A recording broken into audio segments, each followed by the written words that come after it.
I rank where the view is nothing less than phenomenal for how I express and project from my abdominal. The only view better, both my daddy and my mama know.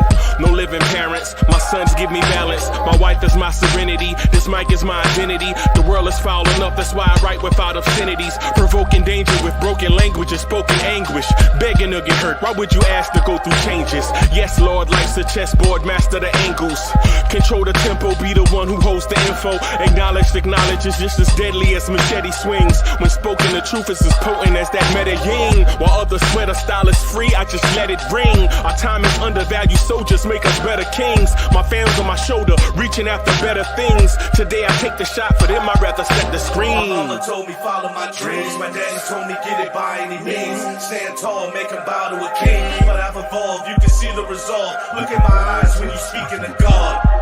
Life and for those who we caught up in using what I was called with the muse. I guess they call it proving I'm more than an artist. Penciling out my darkest while stenciling out a harvest. And storing what gets me from A to B, just like garages. Instrumental with collages. Envision what I've been drawing. Broadway to give you rhythm like the great Lena Horne. Soul bent on, found comfort in the storm. Find peace and on when you see them others perform. Organized chaos, outcast it like hey ya.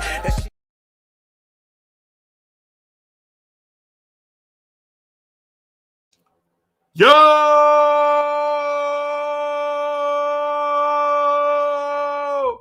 What's good, party people? What's good? What's good? What's good? What's good? What's good? I know y'all feeling this right now. I know y'all feeling this right now. I know y'all enjoying. I know y'all are enjoying this feeling right now. Can y'all feel that? Can y'all feel that? That feeling of being in the playoffs. Excuse me, what is good? What is good? I'm your man. I'm your host, Uncle Freezy. This is the Knicks Wanna Drive. This is the Knicks Wanna Drive. Party people, the Knicks are in the playoffs. The Knicks are in the playoffs, B. The Knicks are in the playoffs. Salute to all my people in the chat. And yes, I'm doing the roll call. Y'all better get excited. Y'all better get this energy up. You know what I mean? Get this energy up. Get it up. Right? Because today is the first day in forever, which is 8 years, by the way, that the Knicks qualified for the playoffs. Salute to all my brethren and sistren in the chat. What's good? Yo, this morning feels so good. It's like a reunion tour of your favorite music group or band, right? It's like New Edition getting back together. It feels like The Firm doing a new album. It feels like NWA squashed all their beef and is getting back together, right? It feels like all of En Vogue's original members are getting back together to do a real album, all egos aside.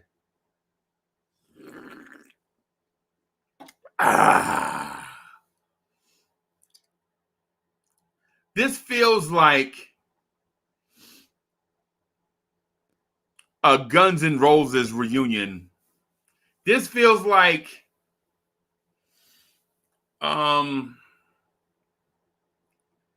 this feels so good. Oh! Oh, Cheek Job is in the building. Cheek Job is in the building. Cheek Job is in the building. Cheek Job is in the building. Oh my God, look at it. Yes, I'm excited. What's good? What's good? Yes, I'm excited. I'm excited. What's good? See, yeah, day one. Hey, Cheek Job is an A1 day one since we was like on Sportscaster in the middle of the night. What's good? Dripmore says, welcome to the Terror Dome. What's good? Chop Low, what's good? What's good, Chop? Chop, what's good, fam? What is good?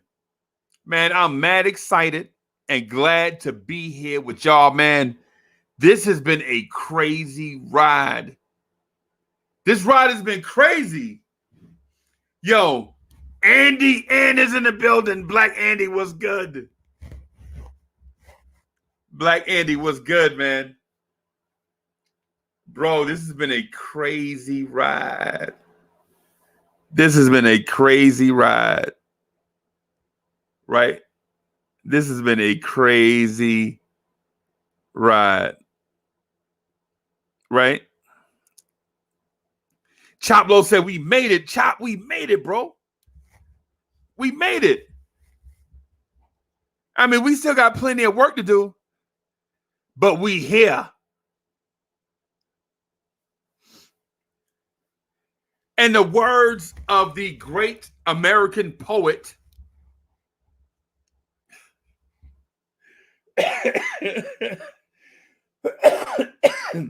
you ever wanted to say something you thought was funny, and it's so funny that you can't get it out because you laughing to yourself? You ever had that moment like you legit just want to say something so funny to yourself, you think other people will appreciate it, but you can't get it out because you laughing to yourself? You ever try to tell a joke, but the punchline is more funny to you than it may be to the people that hear it, and so before you get the joke out, you just start laughing, giggling to yourself. Yeah. So, in the immortal words of the great American poet Drake, started at the bottom, now we here.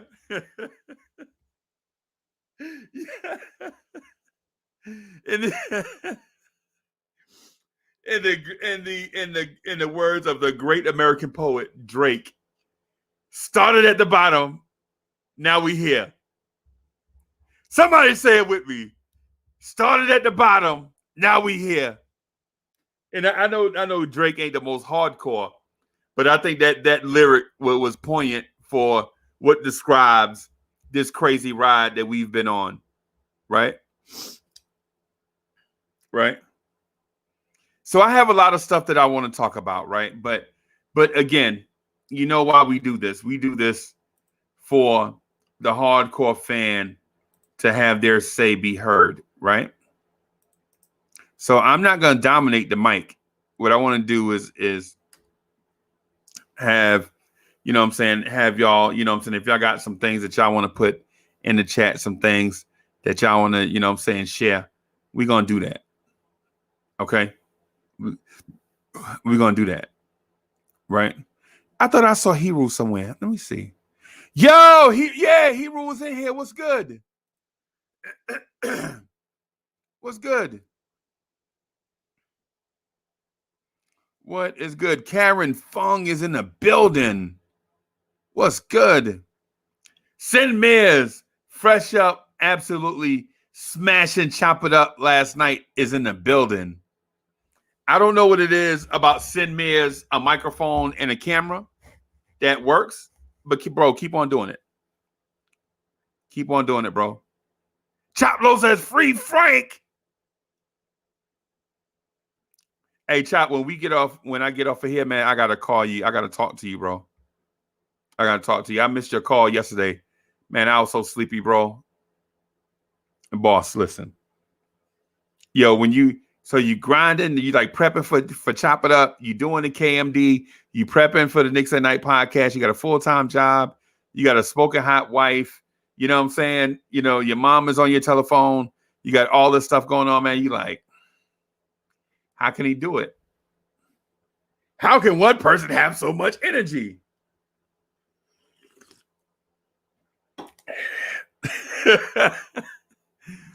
Yo, I'm giggly and silly as hell this morning because my mans and them made the playoffs.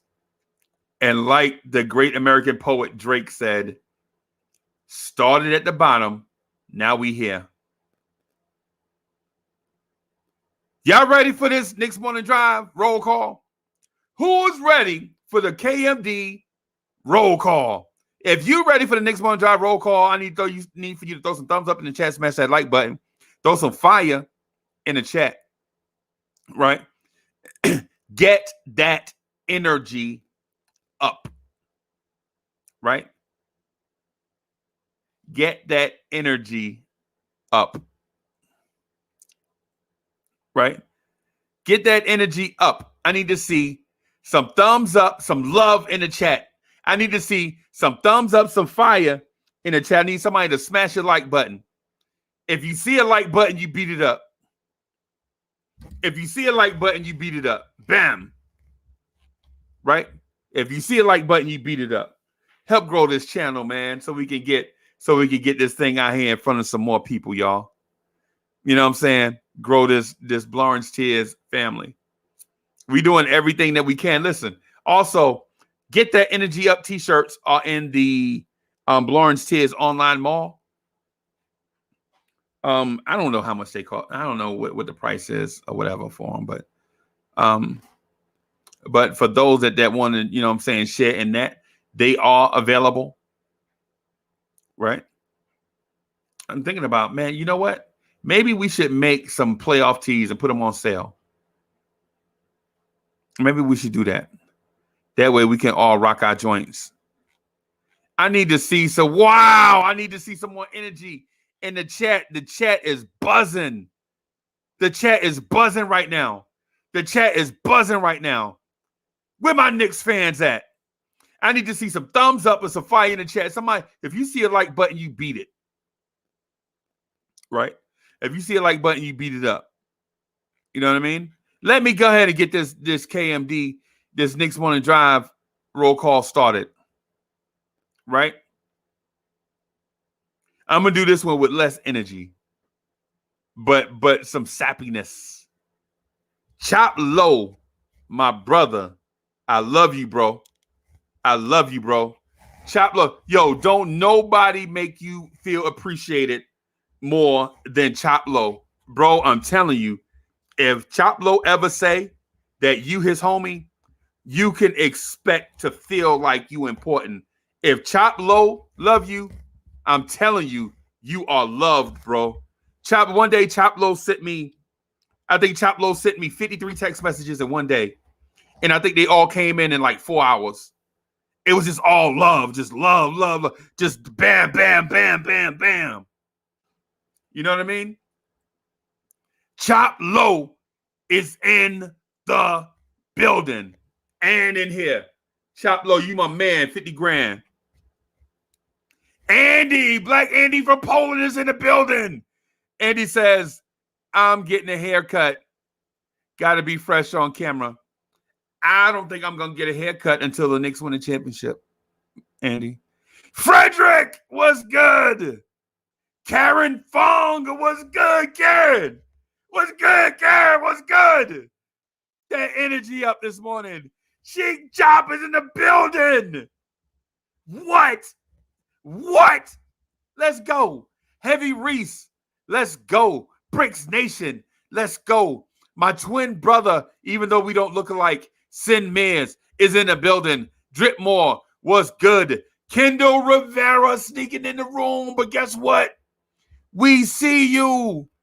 The original DSJ, Delano Steele Jr., a.k.a. Dwayne Wade, is in the building. What's good? Knicks man, AKA Carlos S. What's good? Bricks Nation in the building. CP the artist, somewhere probably looking in the mirror, is in the building. What's good? Anthony D, smooth like cognac, is in the building, ladies and gentlemen. Hero, what's good? I see you. Jay Williams is in the building. What's good? Stay blue and orange. Stay blue and orange. Let's go. Let's go. Snicks, man, I see you. Sam Holt says Tibbs for president. What's good? Cayete Kid, what's good? I almost shouted out myself. Uncle Freezy's in the building. Black University, what's good? Heavy Reese, I see you. I see you in here. Jose Perez. Wait a minute. Which Jose Perez is this? Is this Jose Perez from the Bronx? Because I think it's like 17 Jose Perez's from the Bronx. Joe was good. Joe was good. Jose Perez. I think Jose Perez is gonna be one of my favorites, y'all. I think Jose Perez is gonna be one of my favorites. What's good, Joe? 0.5 is in the building. What's good? Felipe 210. What's good? Kendall Rivera. I see you, Jose Perez. Is this the same Jose Perez? Is this Jose Perez from the Bronx? What's good? Anthony D, I see you. Getting that energy up. Yo, Tomas Abreu. What is the business, my brother? What's good? What is good? Exo Sports Talk. I see you. I see you. What's good? 0.5 in here. Frederick Anderson Mears in here. And Cornerstone Kev. I need some P-Funk. We can't do nothing before P-Funk. Gotta give up. We're gonna tear the roof off the mother sucker. Tear the roof off the sucker. Tear the roof off. We're gonna tear the roof off the mother sucker. Tear the roof off the sucker. Tear the roof off. We're gonna tear the roof off the mother sucker. Tear the roof off the sucker. Gonna tear the roof off. Gonna tear the roof off the mother sucker. Tear the roof off. You got a real type of thing going round, getting down. There's a whole lot of rhythm going round. You got a real type of thing going down, getting down. There's a whole lot of rhythm going round. Where the party at? Ow, we want the funk. Give up the funk. Ow, we need the funk.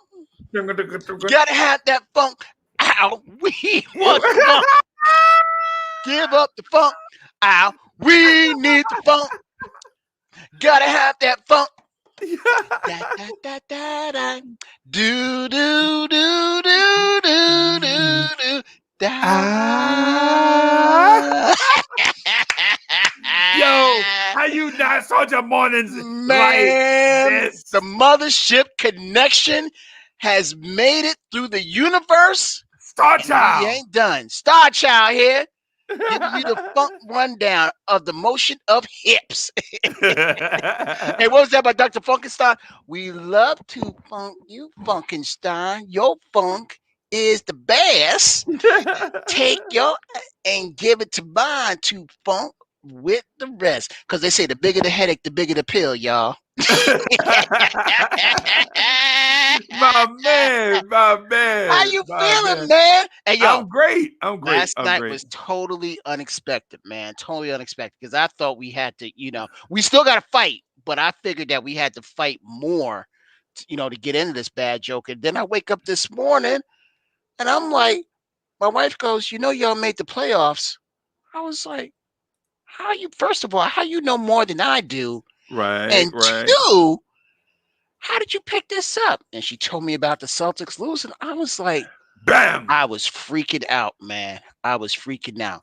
You know how much we've been. Oh, first off, congrats to you on your show for the Knicks making the playoffs for the first time. This is gonna be your first playoff run.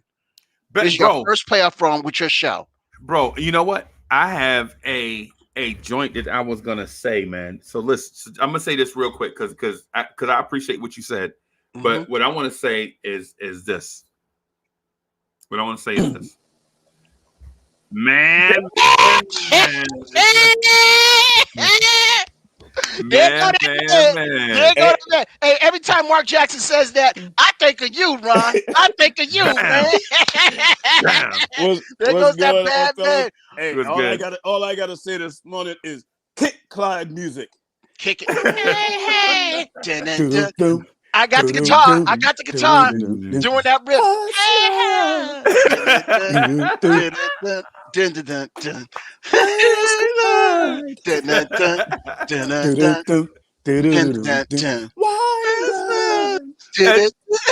Where's Clyde's one and done? That's what I'm talking about. Right. Hey, we gonna have a lot of Clyde. Yes. Hey, And I'm so congrats, excited. hey, Ron, congrats to you on your show for the first time going to the playoffs. This is your first season of your show. Your boys are going to the playoffs. How you feeling? Man, it's crazy. Man. It's crazy. Hey, Ron, listen, what I'm gonna tell you is I think if it were not for us, the Knicks wouldn't have done it.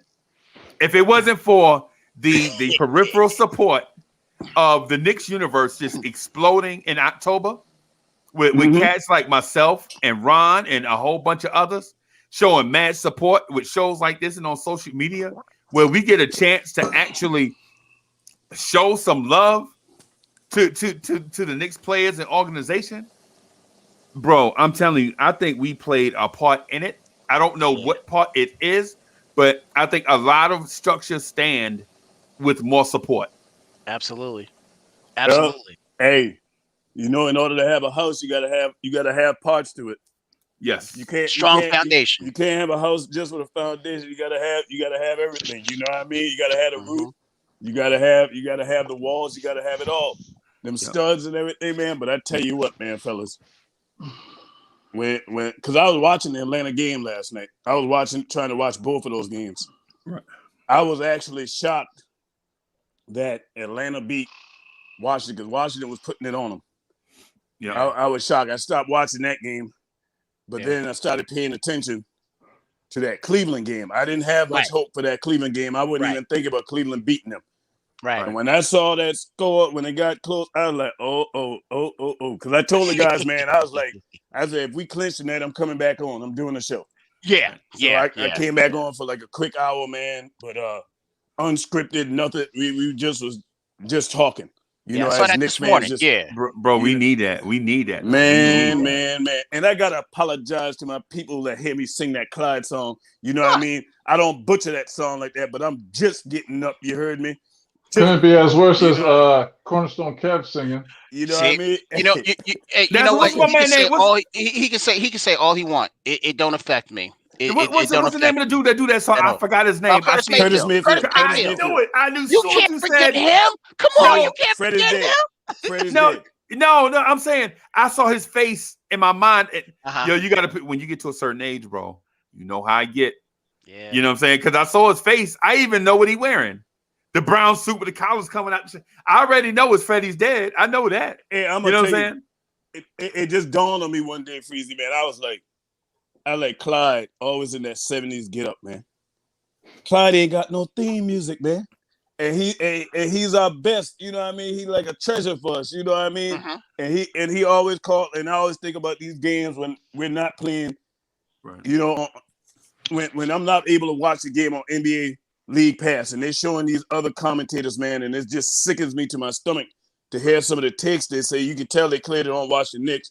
They need to make a law where, hey, you need to have one of the guys from that team's broadcast to go along with whoever else they want to use, because some of the takes be just ridiculous. And I'm like, be ridiculous. When I thought about Clyde, that song just popped in my head, man. I'm like, this is the perfect theme song for Clyde. Every time I see him now, all I'm gonna think about do-do-do, do-do-do, do-do-do-do, hustler, do-do-do, do-do-do-do, where's Clyde? Do-do-do, do-do-do-do, do-do-do-do, Wine and dine. That's all I think about now. You know what I mean? So, hey, Clyde, man. Hey, I'm happy for Clyde, man. Think about I gotta it. give it to you, Ron. You're good. You're good when it comes to voices and stuff like that. I know you had it in you, man, but you're really good. You're really good at that. Appreciate it, man. Appreciate it. That's my man, I like, Jameer I Royster. like when you do the little mic thing. What's it, the Barry White thing or whatever it is, the radio announcer. Oh, you talk about Mr. R&B Reggie Bullock. Yeah, man. Mm-hmm. WKNI-CKS Radio. Yeah, man. Hey, man, this is a beautiful time for us, man. Beautiful day, man. Beautiful day. Freezy. I And don't know. We ain't finished yet, though. That's the beautiful thing. We ain't finished. We ain't finished. We ain't finished. We still got an opportunity to go get that number 4, and that's what I'm still holding out for. I don't care who we play. I don't care who we play. I ain't afraid. You know, but you got to be in it to win it, and that's why we celebrate. There you go, and we here. That's how we celebrate. Hey, Freezy, I'm gonna tell you right now. I ain't celebrating Jack. Because until we win a playoff series, that's when I'm celebrating. Because I'm a high value man and I'm an executor. I want milestones and goals. It's cool and everything, but I want to win a playoff series. I don't care. You want a platinum plaque and not an honorable mention plaque. Thank you. You know what I mean? I got you. And I'm gonna say this, Freezy, because I said this last night, man. I'm gonna tell y'all like this now. I'm at the point, you know, it's well documented, you know, hey, tape don't lie, everything don't lie, of who I've wanted gone off this team and all that. I'm done with that. I'm done with it. You know why? You know why I'm done with it? Because they can't go anywhere. They can't go anywhere. So we got to deal with what we got. You know what I mean? So I'm at the point, hey, I'm going to start looking at each one of these guys individually, breaking them down, see what they can bring us. You know what I mean? If I missed anything, because sometimes we miss stuff, you know what I mean? And just say, okay, this is what this person can bring to help us get further. But I ain't talking no more about who need to leave off this team. Just like when I went zero dark on talking about trading RJ, I don't want to talk about that no more. I'm not saying it. I'm done with that. Right. I'm at that point, man. Alfred Payton, hey, he a Knick. He wearing the orange and blue. Right. If he plays good, it's in our best interest. You know what I mean?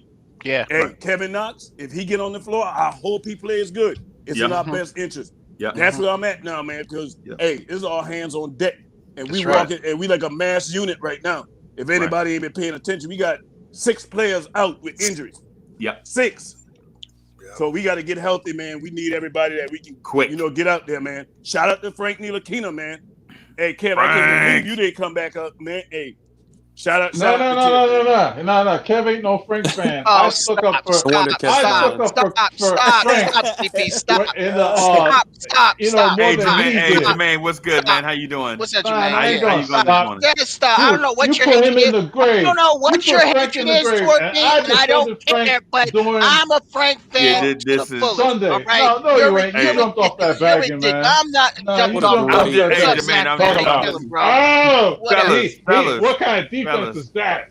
Fellas, that sounds like trash coming through my speaker, man. I'm just gonna ask y'all to speak like one at a time, man. When y'all do exactly, but man. Jermaine, how you doing this morning, man? Yo, check this out. I'm off work today. Muslim holiday, no school. We in the playoffs last night. It's about that time. It's party time. It's party time, dude. Break it open. Break it open. Party time. Yeah, man. Salute, my brother. Salute. Yeah. Kev, I knew there was something else in that cup, Kev. Kev, I hope you got some meat on that stomach, boy. Yeah, something. Exactly. That on an empty stomach ain't good, boy. No. Man, I just ate. I'm good, man. No, he talking about Kev. He talking about Kev. I tell a red solo cup. Kev got something in that cup. Seltzer. Yeah, that's all it is. I hope that's what it is. Seltzer. Because if not, you're gonna be pooting up that office. Especially since I'm the only one here, man. Oh man. That's why I'm so loud right now. Who's that cranking up a motorcycle in the office? I'm sorry, that's me, boss. Hey yo, Samir said Kev is not a franker. Who? Samir is the ultimate franker. He gave up Thank on you. Frank. Thank you. Sin All Mears. because I had a meltdown. I had a meltdown. Came to my senses. Yeah, A but la, you have. a la Ron, a la Man Ron, Jay and Boogie. Jay Boogie, Jay Boogie and got Jay you. Boogie. No, but both y'all did. Both y'all did. But Let's Jay not be Boogie, real. Jay Jay Boogie got really me put more. that heat Yeah, on you, though. exactly. I got Frankers to Frankers know who is a Franker. You are not a Franker. You are Yeah, off And the you are bat. you are a hater. And we But don't believe it. We don't believe in that Frank on Frank crime either. I say this, Freezy. Now, for me, I've always liked Frank. Anybody know it. Like I even went at Alan Hahn about it. Right. You know, on CP show. Right. But Right. my biggest problem was never could he play the game of basketball. When I got fed up, it was about the injuries not being available, man. And I was just like, it's just like if you're a supervisor on the job and you got an employee that works good but he don't show up. Right. You know what I mean? If he got a penchant of always not coming to work on time, not showing up for work, missing days, Right. eventually you get tired of it. Right. And that's where I was at with Frank, man. But when he's on the floor, I'm not mad at all because I know that he can cause a problem. But I did say this a few days ago. To me, it felt like his defense was regressing. Right. And I said I was wrong because what he did to Kyle Kuzma, he should be locked up in Immediately NYPD right now. They need to go get him, put him in jail, throw the book at him because Kyle Kuzma was hot as fish grease on Friday. Yep. Hey, can I say something right quick? Go ahead. And so for people that's not down south, people down south, we love to eat fish on Friday. Friday is our fish day. That's why Ron said that. But I'm sorry, Ron. Man, hey, so when I saw, think about it, Kyle Kuzma had 16 points, I think, in the second quarter. Yes. Frank came in there and it was a wrap. And it was a sight to see, man. It was one of them performances that you said, okay, man. And that's what I've been saying about Frank should have been on Devin Booker. I agree with that. When somebody gets hot, I agree. Yeah. You put Frank on them, no matter what. To say, not even to to shut them down, but just to make it a little bit more difficult. With a great player, you got to throw different looks at him. Exactly. Absolutely. Right. And his long arms and his willingness to defend, and we're not going to use him for his offense anyway. We're not going to use him for his offense. But which game are you talking about, CP? You talking about the one at the Garden or the one in All Phoenix? All of them. Because the one in Phoenix, Devin Booker ain't do nothing. Yeah, he wasn't too effective in Phoenix, but in the Garden he was hot. Yeah, he was hot. In the Garden he was hot as fish grease. Yeah, you're right about that. So hey, can I ask a funny question though? Since we talking about Frankers and all of that, you know the Knoxers is coming out tonight. Oh yeah, Knox it's always Knox at Knox at night and Frank in the morning. Frank in the morning. I like that. Why? But why though? Well, Knox may start tonight. You look at this injury bug with Bullock and we still don't know what's up, and D Rose may not play. Right, and you can't start Frank because if you start Frank, that means you don't have a guard coming off the bench. Right. Exactly. So you got to start Knox so that you can have Frank come off the bench and back up your point, your two, and your small forward. Question. Can we still get the number 4 seed? Yeah. We still get it. Yeah, we can still get it. So we just we have to win out though, right? Atlanta loses one more game. Yeah, we got to win. They're gonna lose one more because they got to play. They got to play. What you call it again? I believe. They got 2 games left. They got Orlando twice. Just think about this. Alfred Payton might get over 30 minutes tonight. Knox might play, might start. Hey, I'm pulling for them Frank guys tonight. Might play big Me too. Yeah, I'm pulling. A lot of people are going to be mad. I hope they do well, yo. I hope they do well. Yeah, I'm gonna tell you what. I'm going out on a limb for Kevin Knox right now. Oh no, don't. If Knox plays, if Knox plays 25 minutes tonight, I think Knox gonna get 12 points at least. I thought Jermaine Royster was the one that was drinking today. I agree with that. I agree with that, Ron. Here's the thing: he might get 12 points, but he better not give up 18, 20. I'll tell you that much. That's the key. That's the key. What you just said, CP, is the reason why he's not on the floor for everybody who support Kevin Knox like that. It's not his offense. His offense, he's a flamethrower. It's that defense. If his defense ever catches up with that offense, And I'm telling you right now, we've extended that kid for one more year. Yeah. To me, I looked at this year for him really like a red shirt year because they're really not letting him play unless it's a washout. Yeah, they rebuilding them. They rebuilding them like the $6 million man. Exactly. And so, hey, if he's if he's on this team, man, I'm riding with all these guys, man. I'm gonna support them. You know what I mean? When they leave on that first, whoever leaves on the first day smoking, then we on to the next one. But I'm off that getting rid of players and stuff right now, man. We got big fish to fry. We got to be focused like the front office, man. We can't be saying stuff about players need to be gone right now. We need to try to build these guys up mentally because at the end of the day, they're still human too, and they got ears just like us. Look, well, yeah, and also look at it. And we hold on. I'll give you the floor in a second. And we gotta pray for health. Let's get into this playoff healthy. Go ahead, Zach. Well, I was just gonna say, like, let's look at the positives, right? We clinched the playoffs. And with Elfrid Payton as our starting point guard, Reggie Bullock is our starting 3. These guys are starters on a playoff team, a top 6 team that could be in the 4th seed. Like these guys obviously have brought something to the table, no matter how much we clown them, or else they wouldn't be here. Tibbs is a great coach, so if he sees something in these guys, and I've always said, like on my show, I've said it all the time. Everybody kills Elfrid Payton, and I defend him on the show. He's a good defender. He does what he's asked to do. Bro, I thought you said on your show, I thought you always said move over Spree, make room for Well, I do that. Freezy. Yeah, that's not the Knicks players though. That's the guys on my show. You know, it's the Z and Freezy podcast. Yeah, it's the Spree and Z show, yeah. No, it's the Z and Freezy podcast. Z and Freezy. Yeah, that's what you wanted. Hey, how about the Freezy show? How about no, it can't be the Freezy show. How about the Milo show? Hey, how about we tell Milo to spell rhinoceros? Hippopotamus. That's our baby, yo. We love Milo, man. We love Milo. Hey, we love baby, man. Who's Milo? He's in school right now. Yeah. Oh, who is he? He's a young Knicks fan. Congrats. Yeah. And he's just like Daddy too. Freezy, he'll come on this podcast. And he came on one time and said Kevin Knox is trash. Yes. And quick too. It wasn't even prompted. No, he just comes on. Kevin Knox is trash. Yeah, it was just random. Yeah, Kevin Knox is trash. You said the cereal was in the refrigerator, Daddy?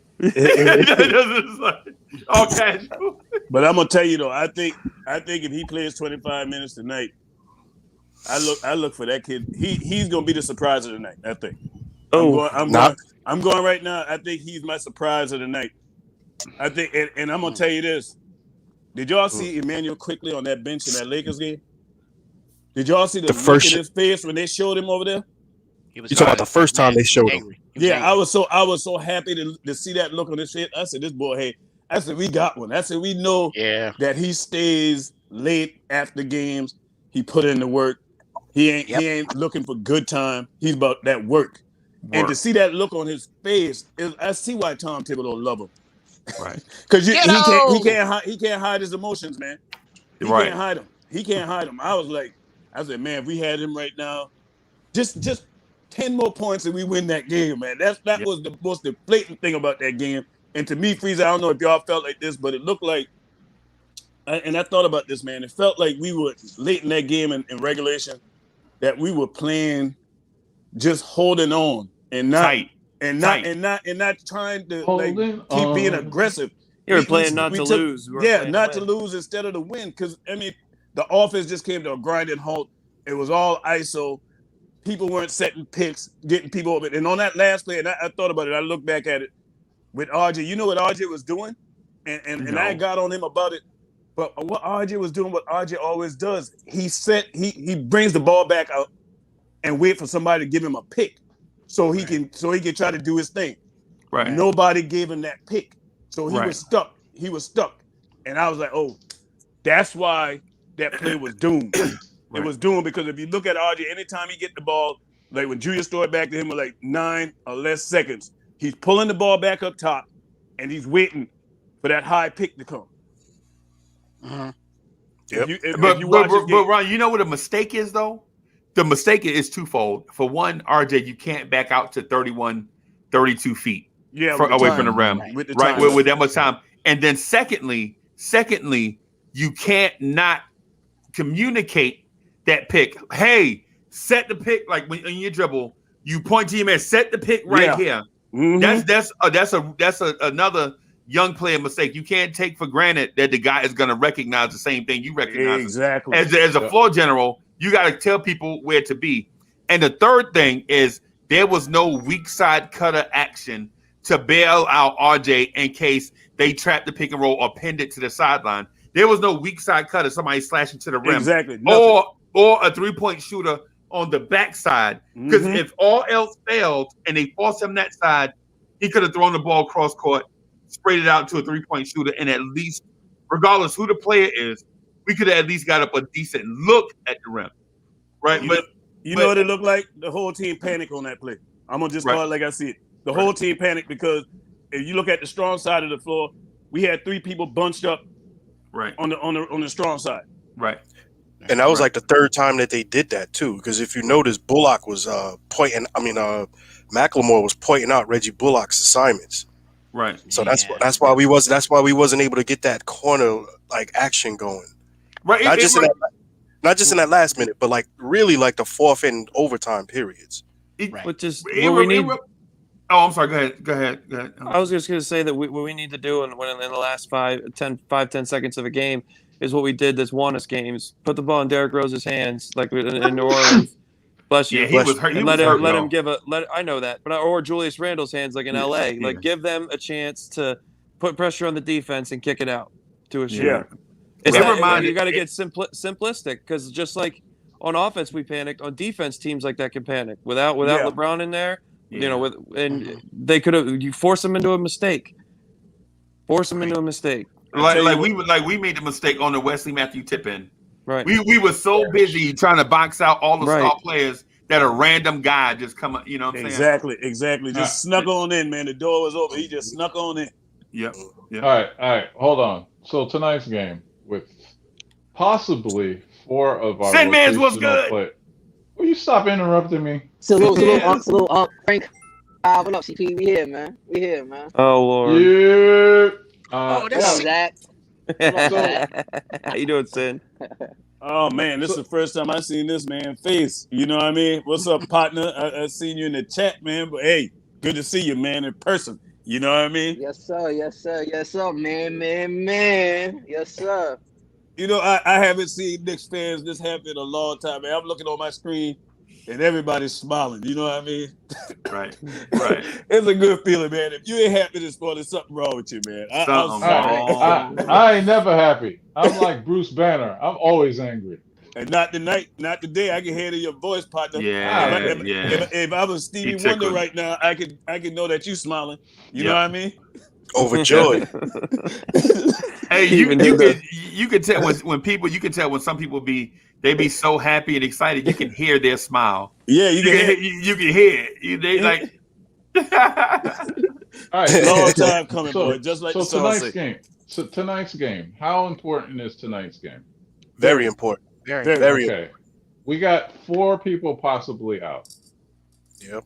How are we going to win this game against? Does that include Mitch? You include Mitch or no? Come on, man. We know he's out for the season, man. He out for the regular season. He out for the regular season. Yeah, right. I'm talking about tonight. What'd you say tonight? How quickly, Burke, possibly Derrick Rose and Reggie Bullock. There's one more too. It seemed like, other than Mitch. Vildoza, they have him on the scouting report too because he's on the team now. So that's where the other one comes from. It's definitely a spot. You're asking no Luka tonight, right? We're not getting Luka tonight, are we? No. No, he ain't coming until next year. They said probably. This is how we win tonight. Oh yeah, this is how. Oh, go ahead. I think this is how we win tonight because I think Julie. It depends on how the game goes. If we have a nice lead, or maybe San Antonio just isn't playing that well, I could see Julius getting some rest. But it's gonna be Frank and Knox to the rescue tonight, man. Y'all got to get ready for it. If we have any success, something is an EP. Thank you, dude. 3 Musketeers, or 3 Amigos. That was a better movie. I like that. What we need to do is we need to get we need to have Julius Randle start like almost like he started in the Atlanta game where he dropped 44. He needs to come out strong. Derrick Rose if he plays, but if he doesn't play, he doesn't play. But we need Julius Randle to come out and have one of those monster games and have Frank and Knox and those guys that can hit them wide open jumpers to be ready because he got to kick it out and be unselfish. Force that double team, kick it out, and just play the defense we've played all year. We'll be fine. Yeah, I agree with you. This is one of those games that he had to just go off. Everybody else just follow him. Do you think it's smart to sit Rose tonight, just in case? Yeah. It's just sit him. Just sit him. This game ain't that important. This game is very important. I say this though, Jermaine. He's not. I'm happy, and I think I'm confident in saying this. Looking at it, because somebody sent me on my Twitter feed that ankle sprain is not that bad because he caught himself quick. It was the right ankle. You know what I mean? And you can see like when it happened, he pulled his leg up real quick. So I'm confident in saying because the playoffs don't actually start, I think, till the 21st or the 22nd of May. So he'll have a lot of time. Yeah, that's next Saturday to get right. You know what I mean? Also, Ron, with Derrick Rose's history, if it was that serious, he would be already listed as out. Right. How serious Great point, Z. Good point. You know, like they would have, especially with already clinching the playoffs, he would have been out. Like, this game ain't really, Don't say this game ain't really. Hold on, don't say this game ain't really. No. Important. How you gonna tell me what to say and what not to say? I'm telling you, this game it's not factual. Ain't that important. How? Would you say though that you still have to keep the same mentality because if we want to compete for a championship, we gotta get the best seed. And we gotta take it one game at a time and not look ahead. Yes. Okay. So I'm just asking, Freezy. So here's the thing. Here's the thing where y'all miss perspective. I'm just asking, man. No, listen. Hear me out. So the thing is, y'all miss perspective, right? So the Knicks have clinched a playoff spot. Yes. Right now. With that said, if a playoff spot was on the line, then I'd say this game was important. But now that we're already in, it's not a win or it's not a win or go home scenario. Like if we lose tonight, it's not like our season's over and we start doing scouting reports for the draft. Right. You know what I'm saying? In the grand scheme of things, it's important for us for playoff seeding. But the key word is playoff. Right. You know what I'm saying? That's not enough. Why are you settling, man? But that's not the point. You're not taking into account that you have to be in it to win it, and the Knicks are in it, so they have a chance to win They're in the dance. Right. The thing I'm saying is, all you need is a chance, not a wish. Right. A chance. Right. And so what I'm saying is the point I'm trying to drive home is if this team had not clinched, and it was 3 games left to go, and we needed to win 2 games. Every game would be important for us because you don't want to waste opportunities to make the playoffs. But in this scenario where we're already in, this is why I'm a tanker. No, you're a tanker. I'm a tanker. No, you're a tanker because people like you are just happy just to be there. No, it is because who would you rather see? Atlanta in the first round or Milwaukee in the first round? I don't care. I don't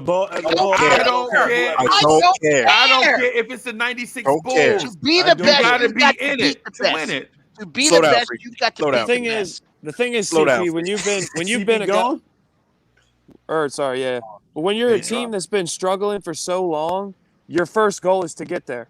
And now that we got there, that's exactly what we needed to do was just get there.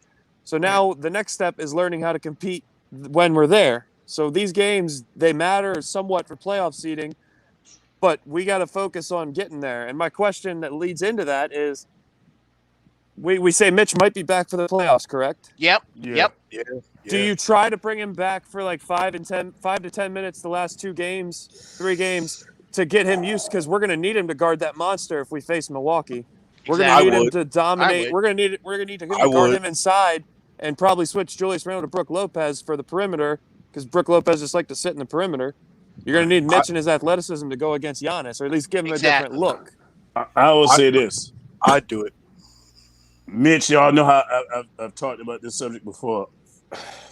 It's a rough one, man, because on one end, you got the basketball side that you like to see him play. But then on the business side of it, you can't take a chance of him getting hurt again going into this last year of this deal. Because we'll be at the same situation with KP, injured and basically up for a contract extension. Right. The thing is, though, but the other side of me, the competitive side of me, y'all already know where I'm going at. You playing, because it's gonna cause a problem. Yep. Man, Mitchell Robinson is a problem. I'm telling you right now. If there's one person, don't talk to me about trading Mitch. I'm not talking about trading him neither. I don't want to hear it. If there's one person that can stick, like no one's gonna just if Giannis is on, nobody's gonna be able to contain or just stop him. You can only contain him. But what we need is athleticism. And if he's gonna play the first, like let's just say he's cleared to play the first game of the playoffs, or that's when they're bringing him back. Well, why not play him 5 minutes just to knock some rust off? 5 minutes isn't like you're not playing him 30, 35 minutes to get into the playoffs. You're already in. Just get him out there for a few minutes, get his feet wet before the playoffs come. I'm with you on that, Zach, because it's an idea. My thing is with Mitch, and this is another thing, this experience, I would hate for him to miss it. Right. You know what I mean? It's one thing to say, oh, you on the team, but it's one thing to play in this situation. You know what I mean? Yeah. I would love I just for him know to that get on that floor. Nerlens Noel and Taj Gibson aren't stopping Giannis, and it's going to be a free for all, and we're going to have a lot of problems. It's going to be a team effort. But the one thing that I want to go back to Ron's point is that with our young guys, none of our young guys have ever been in a playoff situation. Barely any of our vets too. Barely any of our vets. Barely any of our vets. On Exactly. Yeah, well, the only ones is Derrick Rose, Taj Gibson. Nerlens Noel's been in the playoffs. Been in the playoffs, and I think those are the only three. Yeah, those are the only three. So for our young guys, it's really important whether they're here or here next year or not. It's really important for them to get that exposure. I'm just glad that Quickly and Obi never had to experience what our younger guys had to experience with not getting to the playoffs and being finished, within like the first and losing like 60 games. Exactly. Because losing gets to you, bro. Right. So now they're in a situation where they've come from college in a winning position to now going into a playoff series in their first NBA team.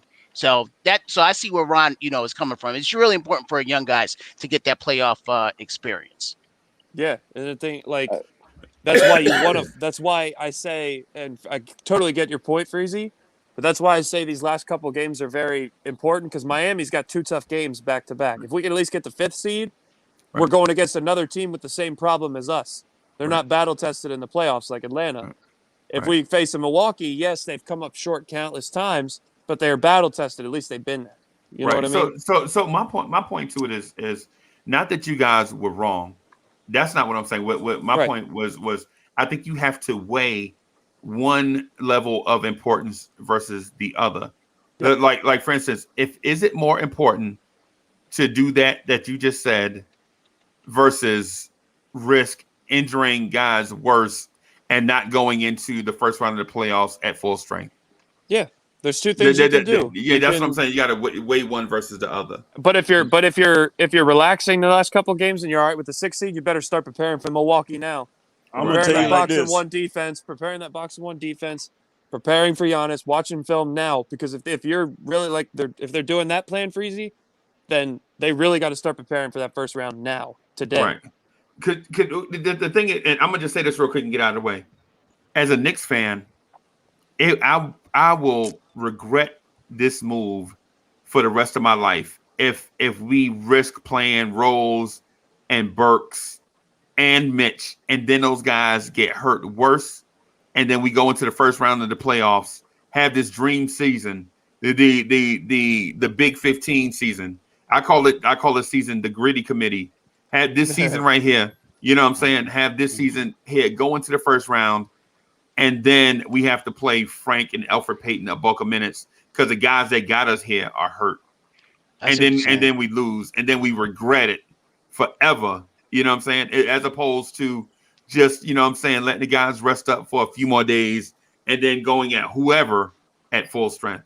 All right. So And plus, Freezer, Milwaukee, it's not like we can't take a couple games and really make the series interesting. And if you do that, make the series interesting, anything can happen. all right. So Right. my thinking on it, but the rest situation, typically with resting players, I'm not for it. Period. And I'm not. I'm gonna make that perfectly clear because when you start resting players, you throw your timing off.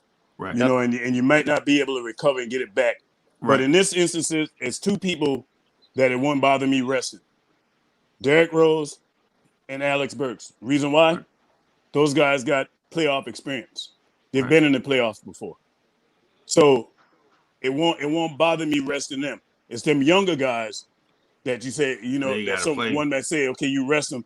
Them guys ain't got a clue about playoff ball. No, they gotta play, bro. You know what I mean? Because that game, play. if anything that Laker game did, that gave us a sense of what the playoffs like.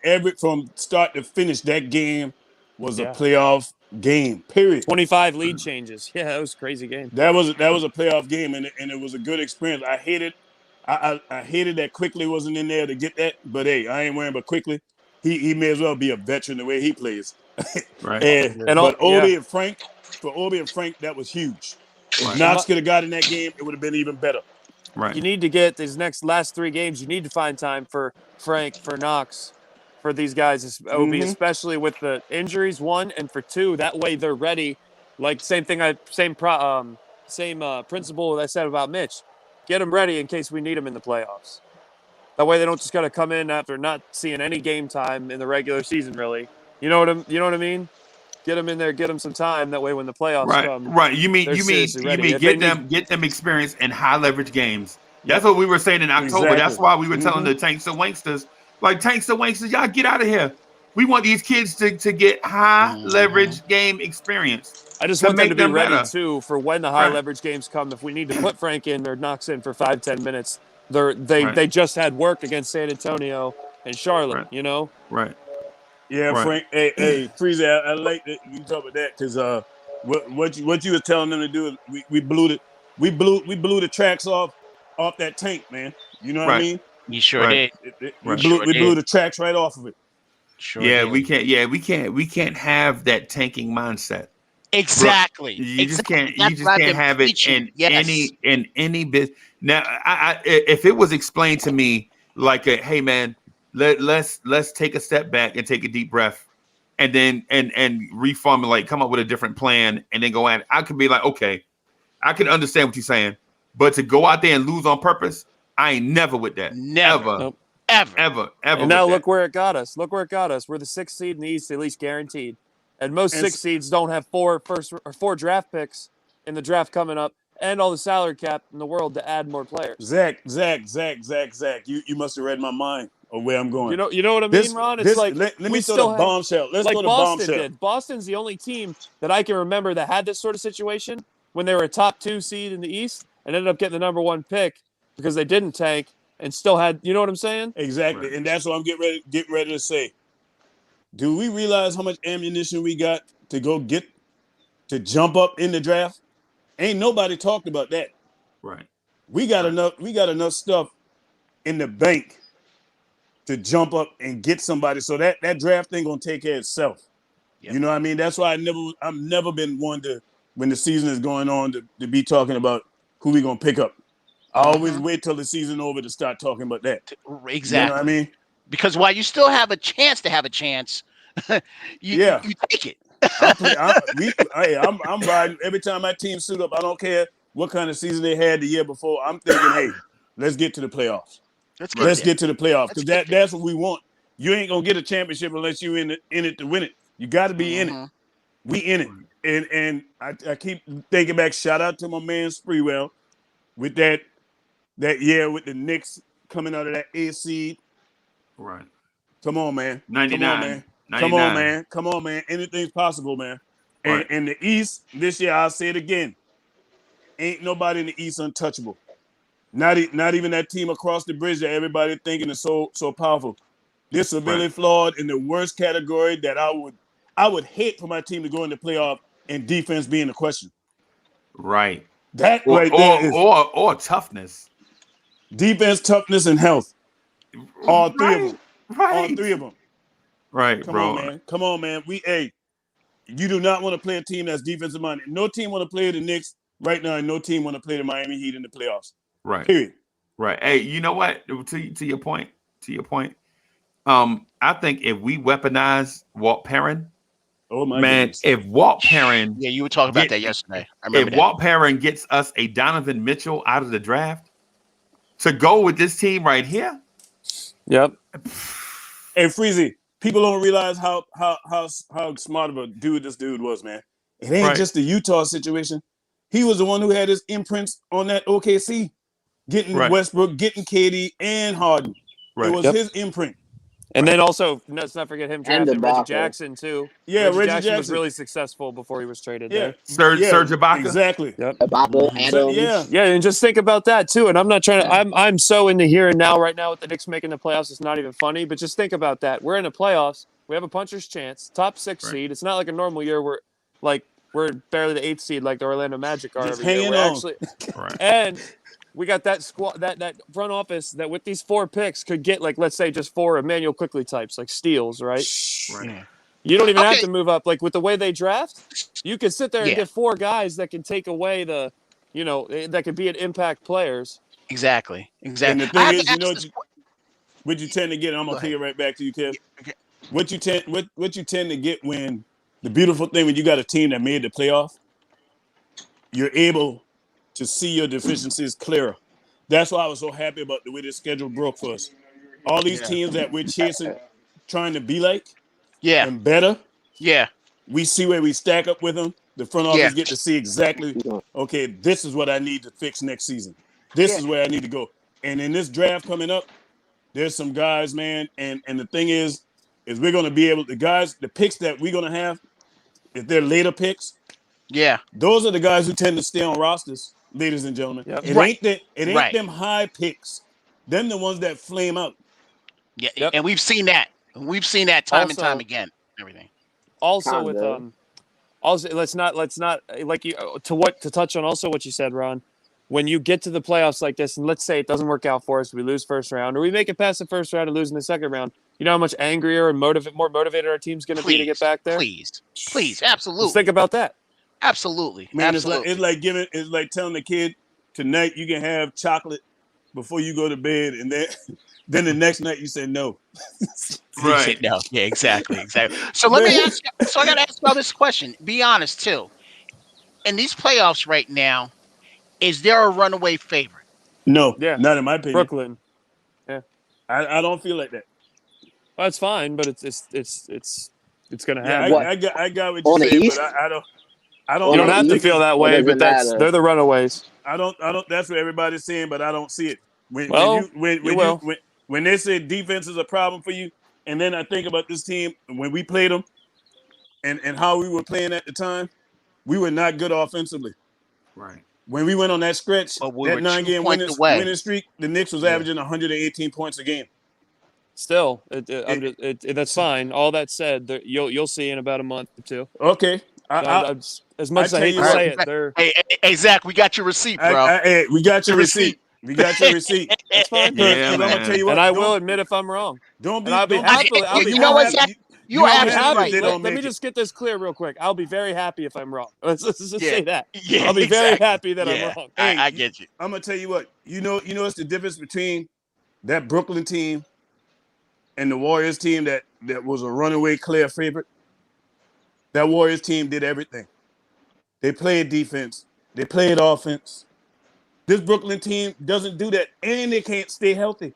I can't sit here in my heart of hearts and say, oh, they declare runaway favorites. No.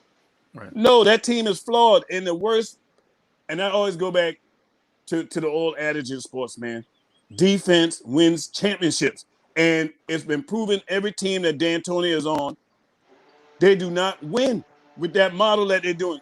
Are you surprised that team don't play defense? Every place D'Antoni goes, defense don't follow. You know what that come from, right? The old style. That's the old Doug Moe style. To score a whole bunch of. You remember the old Denver Nuggets with Alex English? Yeah, I remember Marcus that. Exactly. Yeah, and they used to score, and this is back in the day. So when I say and this what number, did they win? Nothing. Okay. But they used to score average like 115 a game, back when everybody else was averaging like 94, right? Yeah.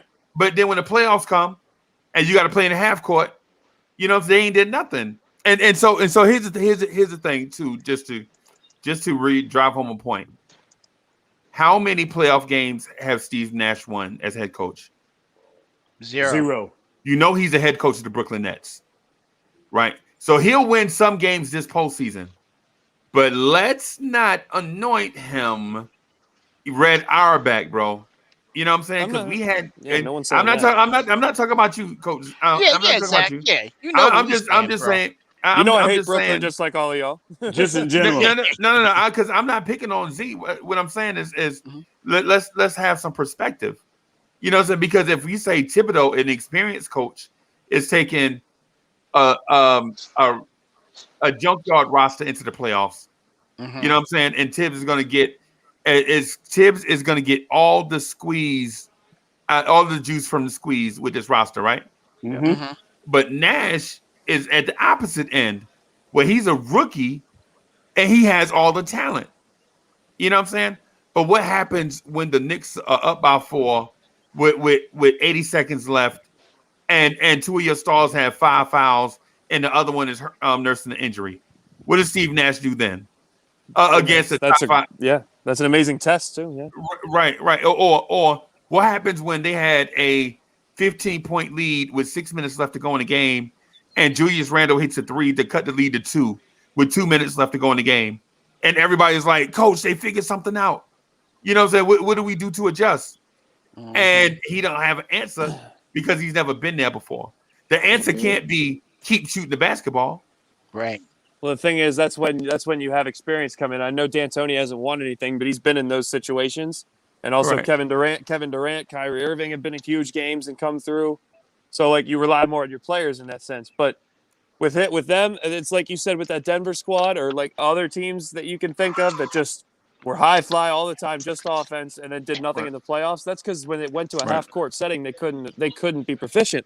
But with Kyrie and KD and Harden at full strength, half court transition does not matter. They will score on you. So I'm gonna tell you what, offense isn't gonna stop. They can score, but they can't play defense. That's fine. They'll outscore us. We'll see.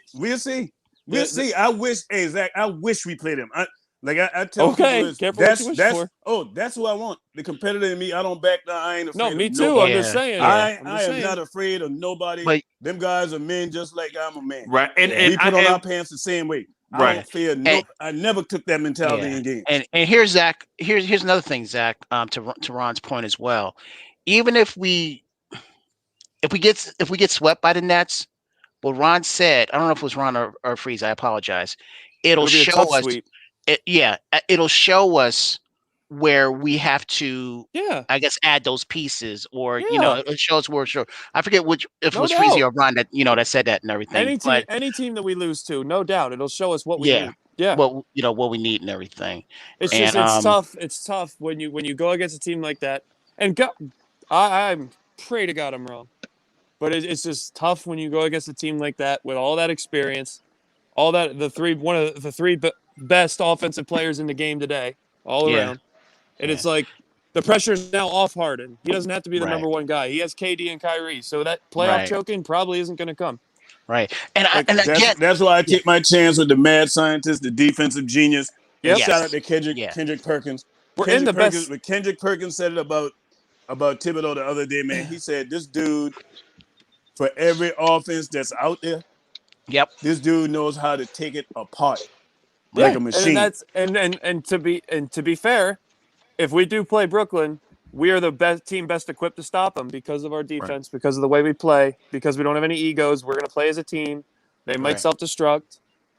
I really hope. I would have been more concerned with Brooklyn if they played defense, man. That's just my thing. I've never looked at teams offensively and said if they can't play defense, that I feel like they just gonna be head to shoulder. Do y'all remember what made the Bulls so dominant? Because we're going on revisionist history. What made the Bulls so dominant? It wasn't just. It was a machine offensively and defensively.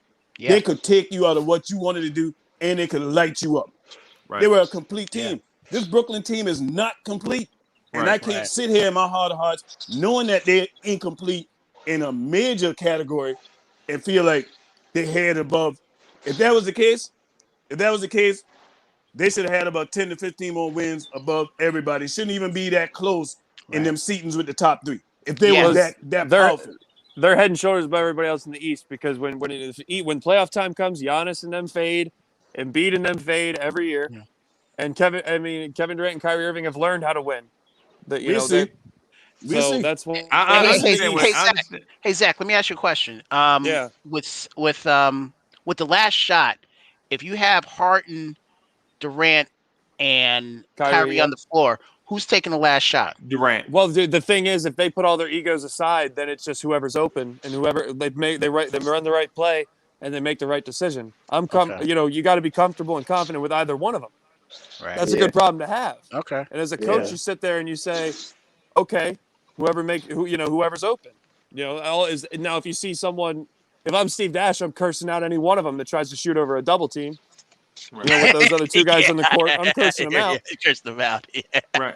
But to what Ron said, real quick. Hey, my bad, Simmons. No, go ahead.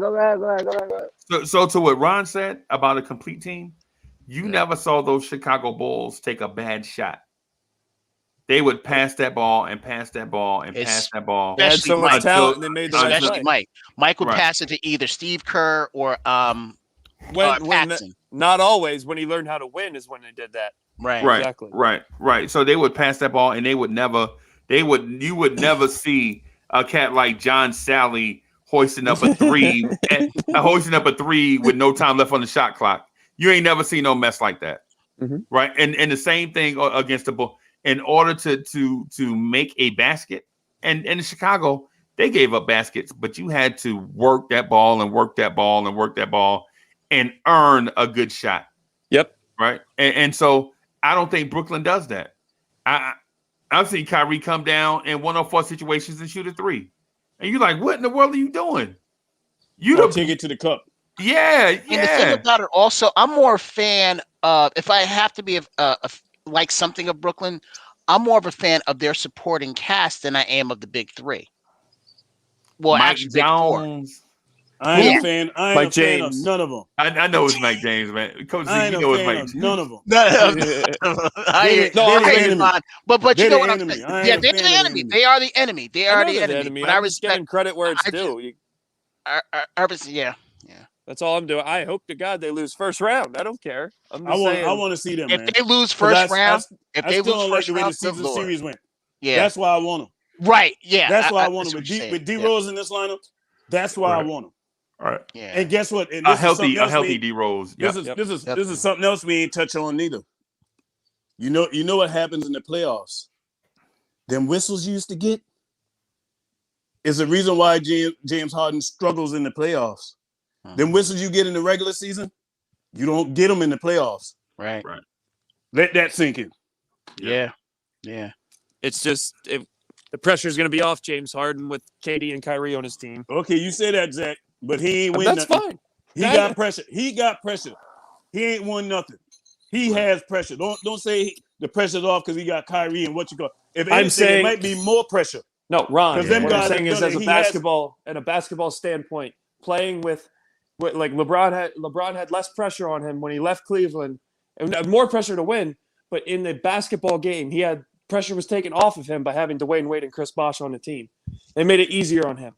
What I'm saying is Kevin Durant and Kyrie Irving are going to make it easier on James Harden. But the thing is, with that situation you comparing, it was 2 out of 3 players that didn't have a championship, i.e. LeBron and Chris Bosh.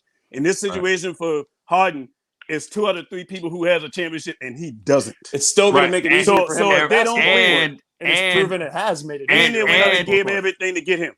And the thing is, in Miami, they had already won a chip. The organization had won a championship already. See, Brooklyn hadn't won nothing except the tackiest uniform of the year award. Exactly. Except for wearing acid wash. Brooklyn, y'all wore acid wash and red. You know what I'm saying? Y'all wore acid wash and red and think we supposed to respect y'all, bro. I'm a Knicks fan, bro. I don't respect the team that wear acid wash. Yeah. You know what I'm saying? Yeah. But I'm going to tell you, it is a lot of pressure on James Harden. Make no mistakes about it. That team mortgaged their future to go get him. They got rid of their core to get him. This guy ain't won a championship. The two guys he's playing with don't won a championship. Right. There's major pressure on him. Yeah. Major. Right.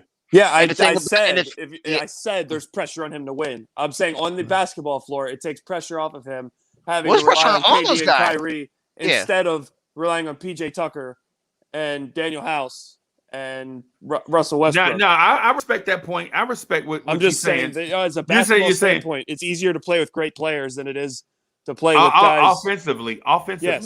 there is less of a load for James Harden to carry. Yeah. So I mean, I respect that point, but what I'm saying is this, because as a basketball purist, if you're not a Knicks fan, you could look at Brooklyn and say, you know what, they have the offensive weapons to win it. But what Ron is saying, and I agree, defensively, what are you going to do when the whistles are tighter? Right? That's what I'm saying. Does Brooklyn have a guy to stop Julius Randle? No. Right?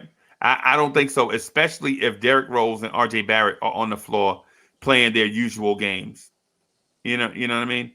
Yeah. Now do the Knicks have a guy to stop Kevin Durant? No. We ain't gonna tell they have a guy to stop Kyrie. So they're gonna offset each other. But do they have a guy to stop Kyrie Irving? Well, unless they use Frank. Unless they use Frank. Let me finish my point. The point I'm getting at. So nobody has a guy that can stop Kevin Durant. Period. Yep. Kevin Durant is a first ballot Hall of Famer. Yep. Period. It's like saying, it's like saying, do you have a guy on your team to stop Dr. J? No. You don't have no guy over there to stop Dr. J. He the doctor. Right. You know what I'm saying? But the thing is when we get to like what Julius Randle and Reggie Bullock said is what I think gives us a chance to be competitive with them. They have a big 3. We have a big 15. Yep. 15. Right. Hey, because Ron can tell you I said that before Reggie Bullock. Yeah, he did. Yeah. You did? I started the big 15. That was cool. Ron got my receipts. I started That was cool, bro. But you know what, Freezy? Cool. And this and shout out, Keyshawn put it in the chat and it took me back to the game we just played. Keyshawn brought up the point about how Miami lost to a lesser team, basically. Right. You know what I mean? Right. But Miami had Chris Bosh, they had Wade, and they had LeBron. Right. You know what I mean? And nobody going into that series thought that Dallas would have won that series. Right. Dallas won it. So I'm a fast forward light years to this season. We just beat the Clippers. Mm-hmm. The more talented team. Yeah. With the more talented players, but you know why we beat them? Because we played as a team. Because we were the better team. Kawhi? The better team played. The better team. Oh won. man, we played better. We played better. I thought you were saying we were recruiting Kawhi Leonard. Oh, don't worry. Don't worry. That's happening. No, it ain't. Hey, ain't no pipe dream. That man ain't signed no contract yet. He's still available. That is true. Zach, you gotta open your eyes, man. Don't be just closed off, man. Don't be a hoodie Cav. Yeah, don't close your eyes. Well, first, don't ever say that again. Don't ever call me that again. Don't close your eyes, man, because there's a lot of people too that didn't think this Knicks team was gonna have a top 10 defense. Right. No, there's a lot of people didn't think that. He's not coming. And, okay. And it's because he told you that. Did he tell you he was coming? We got a chance. That's what I'm saying. That's all you need is a chance. All you need is a chance. That's what I'm saying. We got a chance because he ain't signed no paper yet. He's still available. Okay. Until I see something to the contrary, then I'll be like, well, he ain't coming. I can't say that. I ain't talked to that man to know whether or not he coming or not. That's fair, but you earlier you said he's coming. It's happening. Did he tell you it was happening? I believe it's going to happen. Did he tell you? It's a chance. Hey, so we got a chance. So, Coach Zach, I'm gonna say this, and I don't know if this is the complete truth, but it's the way that I remember it. So I saw Miss Mocha, and it was a whole bunch of dudes standing around hawking, right? This is like when we were teeny boppers. Oh no! And so I was like, dang, how am I get the chance to go over there and holler at her? And all these dudes around, man, they won't even let her breathe. So I just walked over. I was like, I gotta take my chance right here. So I was like, yo, the police is outside putting tickets on people's cars. And dude just took off. And dude just took off. And I was like, hey girl, I had to come over here and give you a break. I'm Uncle Freezy. And you went up to her and said, girl, you like teddy bears? Bam. Don't even lie. There it is. I don't know if that's the complete truth, but that's the way I remember it. That's smooth, man. I like. You went up to her and said, "Girl, you like teddy bears?" Hey, you need to put that on a movie script because that was a smooth one. That was a smooth one. Yeah, man. Yeah, man. So the Kawhi Leonard thing, there's a chance, man, because I didn't think James Harden would wind up in Brooklyn. Say that again. Say that again. I ain't heard you. Yeah, I mean, I ain't saying this at Coach Zach. I'm just saying in general. But anybody, yeah. But yeah, I didn't think that there was a chance that Brooklyn would wind up with James Harden, and they pulled it off. I said it too. I said that man's still under contract for about 2+ years. Yeah, 3 total. Nah, he ain't going nowhere. He can say what he want to do, but they got his rights. When they moved him to Brooklyn, I was like, oh my goodness, anything can happen. Mm-hmm. So. Yeah, it's just like with the whole way like we play and the way Tibbs' style is, they better be ready for load management before they even recruit Kawhi. Well, you already know that would be understood. I mean that's understood before that even happened in them conversations. You know what I mean? And the thing is too, we got to think about, man. Don't forget Julius Randle went to that All-Star game. Don't forget Julius Randle. They did him dirty in that All-Star game, though. They did him dirty. Well, yeah. I mean, yeah. Hey, you got to first time. So it's not like they let him show out. I know that, but I'm saying it's not like he showed out the whole time and was talking. You know what I mean? But the thing is those conversations that are had that are not privy. Yep. You know what I mean? We know deals go down at the All-Star break. That's what the infamous Kyrie and got caught in the tunnel.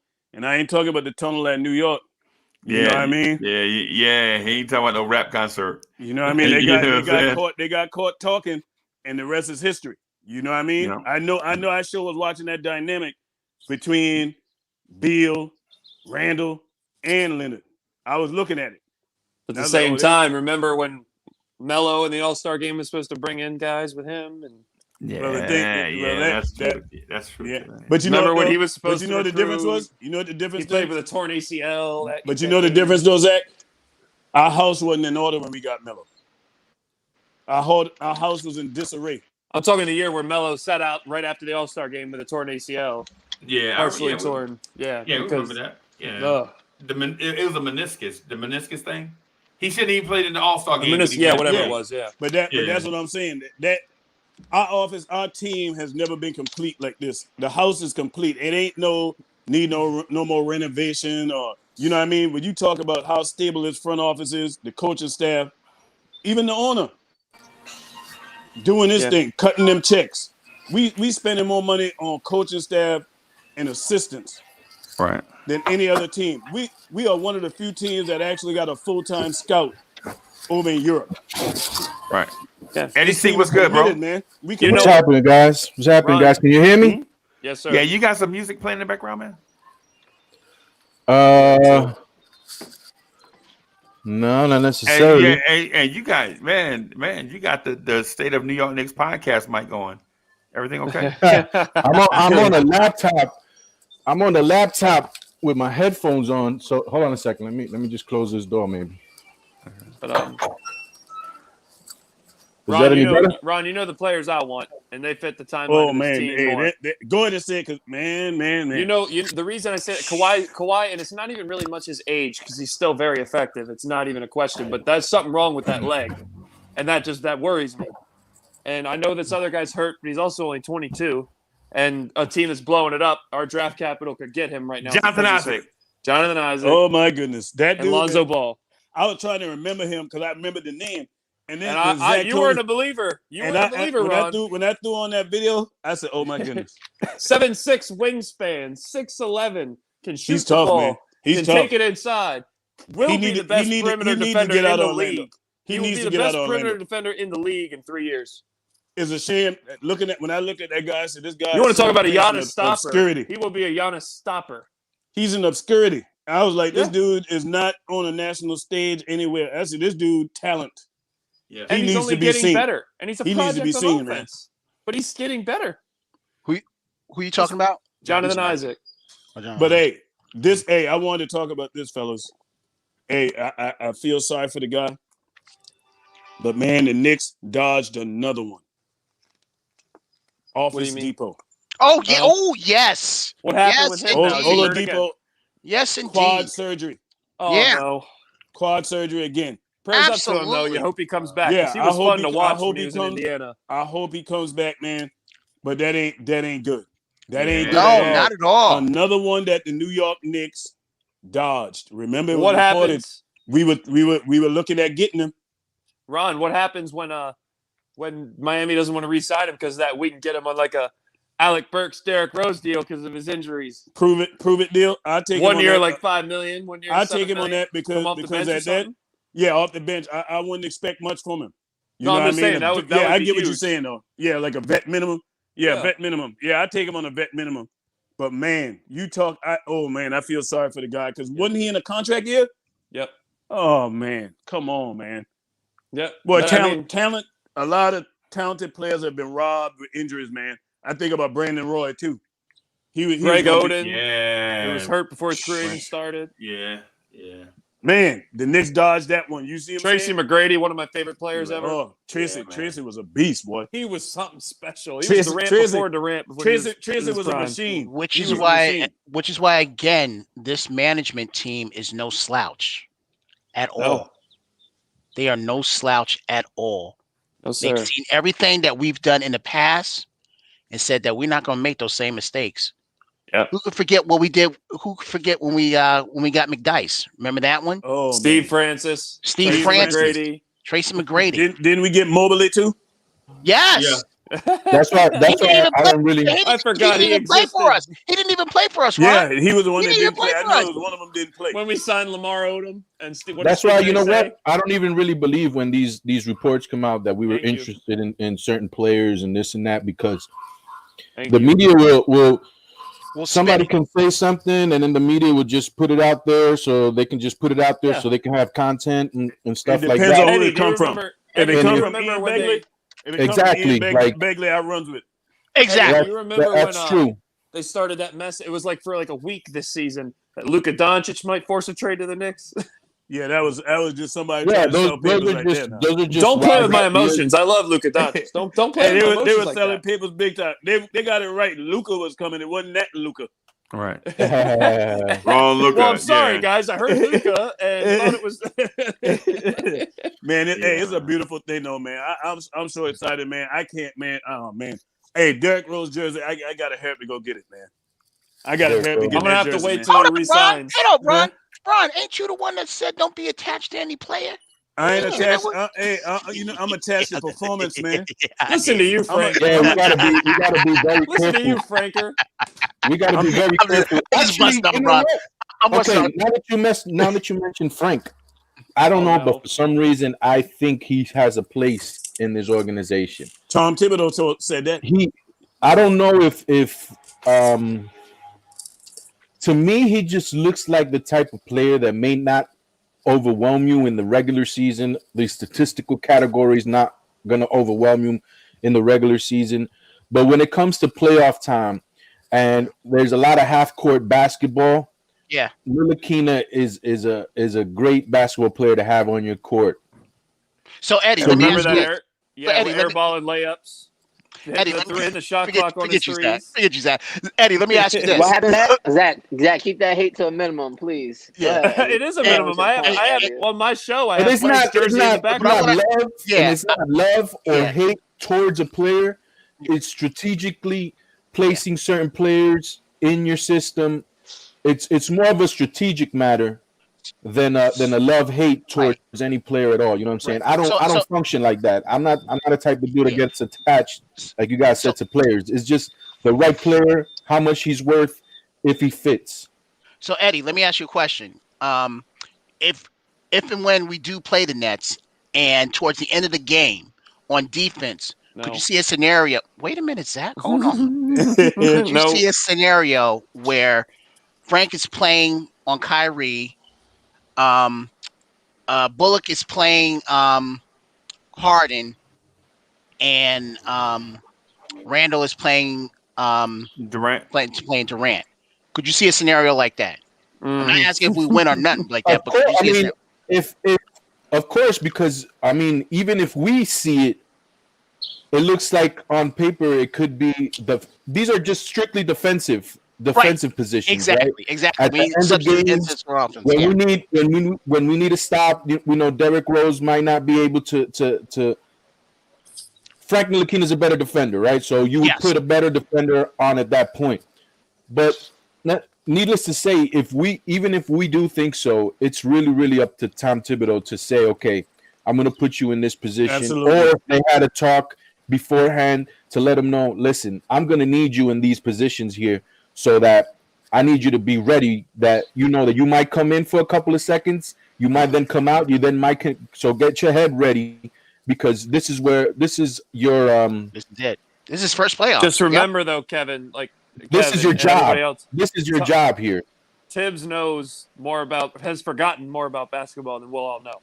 So Exactly. whatever decision he makes, I rock with it. And you could almost see, like, for me, if I was coaching the team, I probably in that situation, I'd probably keep Rose out there solely because Rose has been there and done that. He knows what a high leverage game means. Frank does not. So he might, but Rose's IQ and a team defensive, because our defense is based on team defense, not one-on-one defense. Defensive concepts. Yes, and Derrick Rose obviously understands that concept because we don't lose a whole lot defensively when he's on the court. Yeah, I see what you're saying.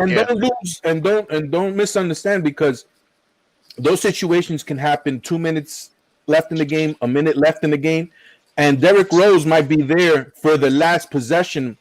There's a lot of people that might say, why did he keep Derrick Rose in the last possession? Let's say something happens that he was left in 20 seconds left to defend the Kyrie. Why would he keep him there? If we had played Frank Ntilikina on defensive possessions and he left him out in the last possession, because if Kyrie or whoever makes the shot misses, somebody gets the rebound, passes to Derrick Rose, he gets fouled, he's an 80% free. You want to have a Derrick Rose at the free throw line at that point. You want to have a Derrick Rose in the game at all. So you have to think 2 steps ahead as to say, why was Ntilikina there on the defensive possessions, but the last possession of the game he wasn't? And that's the reason why. If you don't have a timeout to get a man back in to substitute, exactly. Then you get caught. Yeah, situations so like many that. different variables. But that's the situation that happened last game. I can tell you this: Frank Ntilikina, with what he did to Kuzma, he has solidified himself with some kind of minutes. I'm telling you right now, you're going to see Frank in the playoffs. So you're real quick, right? Because with Kuzma is like 6'9". Yeah. And the biggest knock where everybody was saying why Frank don't need to play a small forward, and I was one of the proponents for it, is putting him at that small forward. Frank got length. He has length, and where he doesn't have the height. That man got like a 7'1" wingspan. Come on. He would have got that rebound that Rose missed last night. Rose missed last night. Yeah, I can't say that because it depends on where he would have been. That's the thing. That's the other thing. If you look at and that then play, nobody's gonna argue about Rose's minutes compared to Frank's minutes, but Frank should have been out there instead of RJ. Nobody would have said that. Not a single person is ever going to argue about Frank. I definitely said that. Mm-hmm. Frank had it going, and that was a perfect game where you just let. And that's why I was shocked by Tibbs, because normally Tibbs just stay with the hot hand, and Frank had the hot hand. RJ didn't have it. Tibbs never stayed with the hot hand. Never. Not once. I won't say he never stays with the hot hand, because he did it. He did it. Remember when Derrick Rose fouled out, and he brought Quickly back in, and he let Quickly play the whole fourth quarter, had Alfred Payton available, and didn't play Alfred Payton for the rest of that game. He just stuck with Quickly. There's been instances where Tibbs have let the hot hand stay out there, and there have been instances, to your point, where he's pulled the hot guys and put them on ice. But that was a game, I agree with you. That's a game that Frank, especially because the way Frank had been playing, he had been struggling. And the guy finally shows that, okay, he's putting it together. Defensively, he reverted back to the old Frank that we saw when we first got him. Yeah. I'm like, we winning this game. We win this game. But I'm going to tell you, when I saw RJ come back in the game, I said, we in trouble. Yeah. To your point, right, Ron, when you said about Frank and his defense is digressing, right? Yeah. I seen a stat. Roy Hebrew said this: when Frank plays over 23 minutes, that you start to see Frank unravel in the best ways. Like, his offense starts to pick up, his defense becomes almost elite. Like, even though on a base level, it's better than average. Yeah, so I feel like with more time, if Frank is in longer, then you see better stints of Frank. I'm with Especially you on that. That's when no we doubt, only no doubt. getting Because you got to when give you the getting guy spot minutes. minutes. man. Especially when The you're thing getting is, spot he's not minutes. going to get those. You can't Yeah, if you're afford to just give getting Frank. 5 minutes and stuff like that, that ain't There's really a enough. reason though. You can't afford to give Frank 30 minutes, 25 minutes. You can't afford to do that. I agree, Zach. You can't give Frank 30 minutes. You can't afford to have him, especially in the playoffs, have him play 25, 30 minutes just to get going. No. You have to win every single minute of every game. So that's why you develop during the regular season. Oh, we talking about Frank Ntilikina. Why are we talking about player development? And the players that are better than him. The players that are better than him. Because you need these. Was the situation? The situation with that Lakers game. The situation with that Lakers game. Had we not thrown Frank up there, you left RJ trying to guard Kuzma. Lights out, Tony. We wouldn't even had a chance to win. Kuzma was so hot in that game. Kuzma was comfortable. He was very comfortable. Once Frank came in there, all that stopped. All that changed. That's on what we're a talking about. dime. Just situational. You can't, Kyle you can't just Kuzma run was Frank also out there and leave him. Kyle Kuzma was also very streaky, like on his best day. So he can, Yeah, but when he he's can go normally hot hot- for a half, but he can get hot for a half. No matter who's guarding him, I've watched him a lot. He can literally just fall off no matter who's guarding him. It's Kyle Kuzma, you know. Yeah. Well, I think he Not that likes Frank the didn't do a matchup. good I job. think he I'm likes just the saying that matchup it's against freaky. RJ Barrett a lot. Like he did it the first game. And then he did I the think we second just game. overrating Frank, man. I think we overrating Frank. Yeah, they are. That's what Yeah. You know what, Uncle? You know what, Uncle? Frank's Crazy? always You know what, overrated. Crazy? You It's know what, not- Crazy? it's not No. just You overrated. are already the gave up true on Frank. emperor. You are the true Zach, emperor. I told You are you the what my true thing is emperor. with Frank. The dark Hey, lord of the Sith. He's situational for me. That's Yeah, where Kev I'm is at with stirred Frank. up Kev something. gave up. Yeah. You wanna? Kev, you remember when you gave up on Frank? Yeah, I Came on did. remember. I was Legends, wrong. gave up. I was Oh, wrong. that was I had a funny, moment. boy. I had No, a you were moment. I had a right. moment. I had a You were moment of right, Kev. clarity. You should have Kev. I stuck had a with it. moment of clarity. I Yeah, had a moment of clarity. none of us are 100% in all the stuff that we say. You know No. what I'm saying? Exactly. The fact that you jumped off the Frank bandwagon, You you know what I'm did. saying? did. I mean, and not just jumped off. I was wrong. You You've declared been your off I was freedom. wrong. You I'm were like the like easiest. you were like the You've new been- divorced woman I was. that I got was a tattoo easy. and cut her hair. I hope Andy You know don't what I'm come on saying? here, I'm man. back on the I street. hope, I'm available. Kev, And you've what been was off funny- of Frank. I hope Andy don't come on here, man, because And he's what was looking. funny- He's looking for the link. What was you've funny about been- it though was the very next day, not He- even 48 hours, He Frank jumped back on shows it. up. then. Oh, Kev knows. I called Kev right Frank- after Frank that game. shows up. Kev knows. Frank But I'm shows up. saying, Kev gave up on Frank months I before that. I had when my I head in offered shame. I had my Sam. head in shame. I was like, Sin, I'm you know sorry, Frank. remember when I offered you the jersey and Yeah. you never followed through by giving me your information? I That's sure because did. Kev never followed through and gave First up. of all, He was I the one Frank's followed jersey. through. Guys. See, the thing is this: like, you can't give up on any of these players. Yes, you you can't can. give up What? No, you I can't. agree. Frank. You can't give up on Kevin Knox. You can't give up on Obi Toppin. Shout out to Hoodie Because The Kev. organization already gave up on Frank. They didn't extend his contract. They already gave up on him. At the, It's gonna it's bite not them the next end of the season. season, It's Zach. gonna bite them. It's gonna bite It's them not in the end of the August. season. Hold up. I see Okay. Sergeant It's not Nix, the end man, of the G-Man season. in You the mean chat you there. mean Get on the Cowboys fan panel. for life? You mean Say again? Cowboys fan for life? Oh, man, I'm Say never his name Cowboys with fan. respect. It's Sergeant Cowboys fan for life. Sergeant Cowboys Hey, fan. I tell you this though. Like I said earlier, man. I'm gonna keep reiterating it, man. We at a point now in the season where anybody wearing the Knicks uniform, I'm pulling for you, man. Yep. I'm not gonna knock Oh, I'm rooting anybody for him, down. Yeah, but exactly. Period. I'm at the point, man. When the end of the season come, all that who flying, who leaving on that plane, that we'll talk about that stuff then, man. Talk But about that later. Right now, we in it. Right now, Yep. we got to figure out what we gonna do with what we got. You know Son, what I mean? I don't want to see a single thing about Alfred Payton in the group chat. Oh, then. hey, man, No, sir. Trust me, exactly. No, sir. Not one thing. If you know my history, Yep. when I say I'm gonna do something, I do it. Yeah, I know, Ron. I'm just playing with you. Are you a man of your word? Like what I said know about that. RJ. When I said RJ, I'm not talking about trading RJ no more. I know. Right. I took that off of the table. Period. I know. I know Alfred you're a man of Payton, your word. I'm gonna just tell you, messing with Alfred Payton. I've figured out about Alfred Payton. I got to separate what I would like for him to do, and just concentrate on what it is that he does. Yep. What he does, he plays very good defense. Yes. I got to give him that, and he has an ability to get to the basket, put stress on players. Get bigs in foul trouble. Yeah, Make he guards can do that. abuse I got to young give him that. Now all the guards. other stuff, the shooting, it is what it is. It's like if Sorry, we're fortunate enough, Ron, if we're fortunate enough to get Atlanta in the first round, what he will do to Trae Young, he'll abuse him. Right. Oh yeah, That's a absolutely. good He'll beat him up. He'll beat him up on both sides of the floor. Mm-hmm.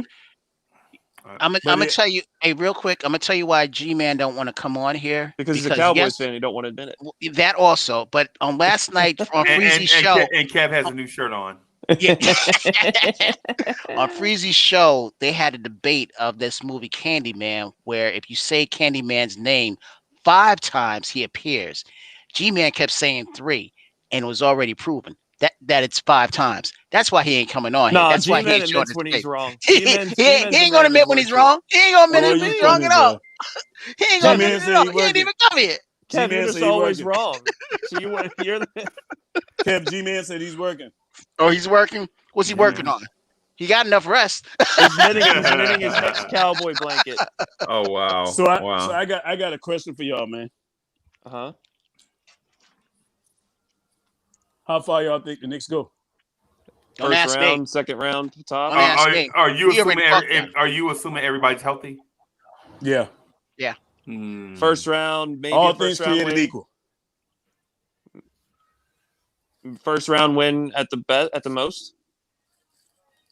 I'm gonna go ahead and say it. Eastern Conference Finals.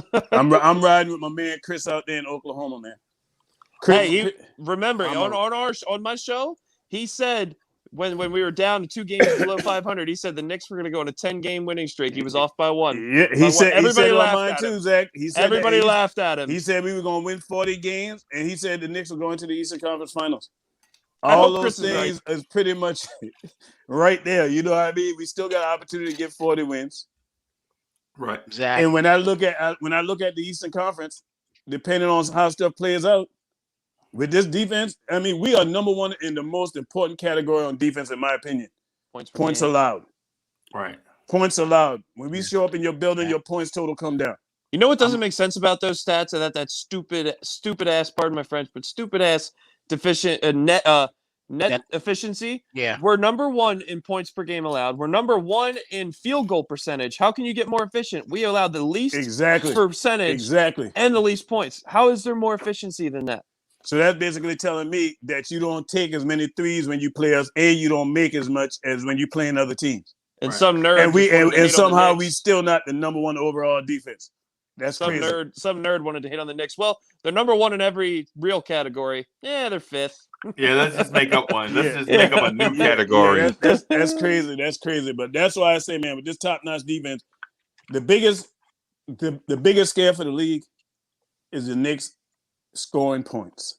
Because that's what they were probably saying all the season long. Boy, they can play some defense. Boy, if that offense ever catch up, we have a problem on our hands. When we was on that streak, the offense have caught up with the defense.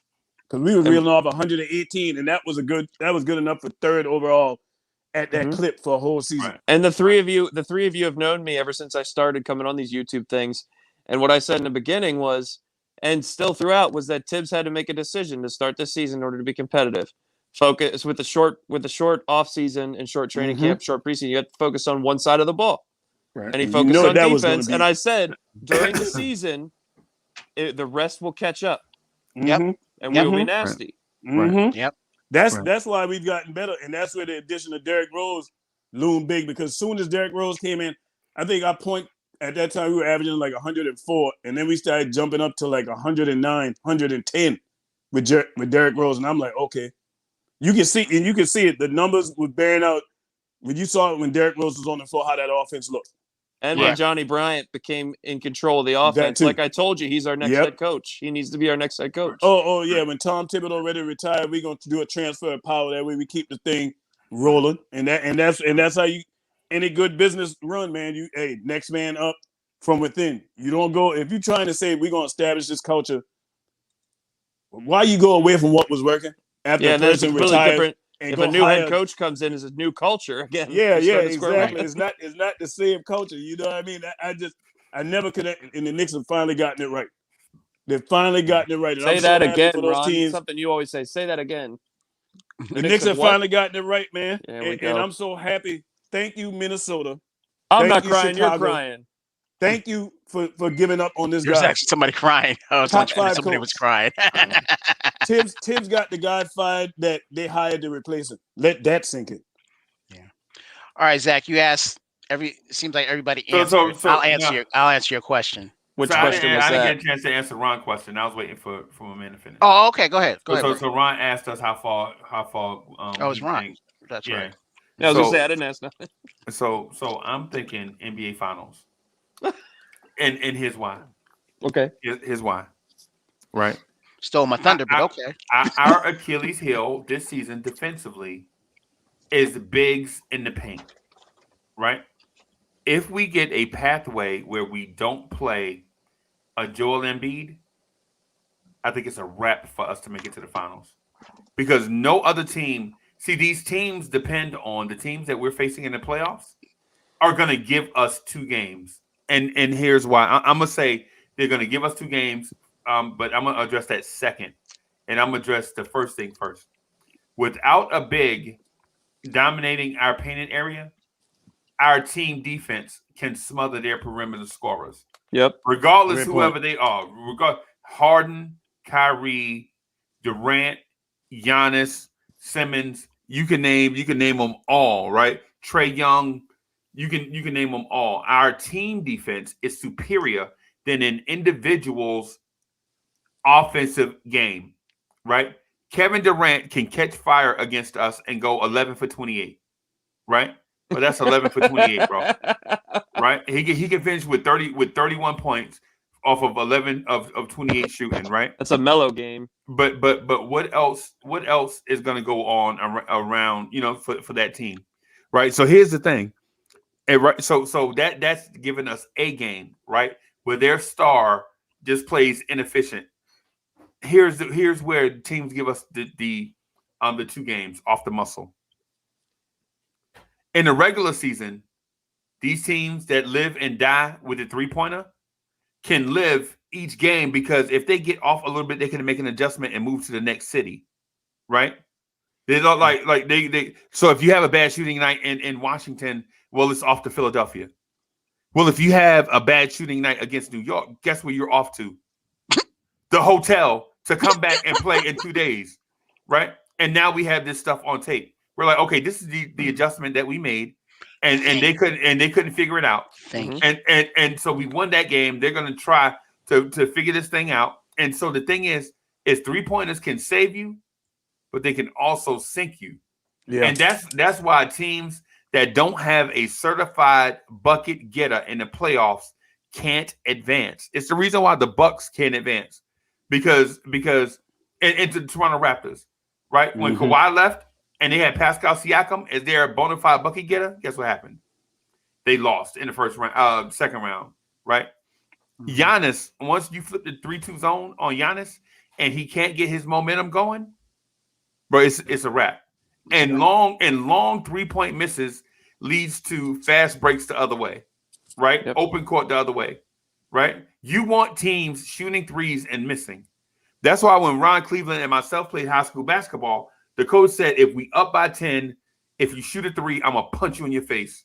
Because what happens is say Ron come down and the defense sag off of him, they trapping him into shooting that 3 because they know if Ron if he missed, it's a long rebound and we can get in transition and run the other way because his big is under the rim, right? So in a fast break situation, his big is not going to outrun speedy guards back to the basket. Now you have 3-on-1s, 3-on-2s, situations like that. So I said all of that to say this. Teams are not going to be able to keep up a ferocious 3-point pace against the Knicks. So you made me think about something else. I'm glad you said that. Because I think we number one against teams we were number one against teams shooting 3-pointer. We're still number one in the field. You just made me think about something, right? Mm-hmm. When teams shoot those threes, right? We know they're long rebounds when they miss. Right. So for a team like the Nets that struggles to play defense, you just made it worse. You just coupled that. If them threes ain't falling. Right. And that's why I'm not too concerned about them like that. Right. Yeah, I know who they are. Don't get it twisted. I know them guys are tough. But they have certified bucket getters now. Yeah, they got bucket getters, but they're flawed in the worst category. Yeah, worst. The other thing is, I keep mentioning this a lot. The body of work that we've done throughout this whole season, it can't be unnoticed. It can't go unnoticed. You ain't got to worry with that, partner. Yeah. So when you have a coach like Tibbs, who lives and breathes this more than I think than any other coach in the league right now, short of Popovich. Short of Popovich. Absolutely right. Short of Popovich. I say don't disrespect Pop. No, I can't. I can't. But the reason why I can't, I shouldn't disrespect him because he's the best been to the ever. finals the kinds. But then who's right under him? Yep. Who's right under him? Tibbs is one of the best coaches ever. Exactly. Yeah. I love that guy, man. Exactly. So Freezy, when you mention you got to go back to the hotel, you best believe he's looking at that, and Tibbs is looking at that and say, okay, I see where they were beating us on this right here, this place right here. I'm gonna nullify that, and you'll see the next game that team won't. Also, be able don't to get forget what they this, want. guys. Don't forget this. In the playoffs, your rotation shrinks.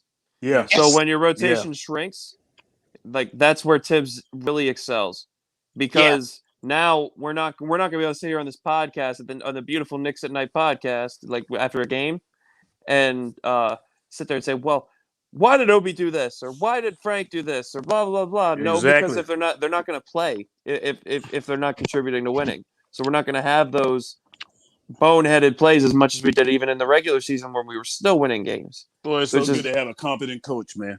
Yeah, exactly. That's why all year people were getting on him. I said, don't do that.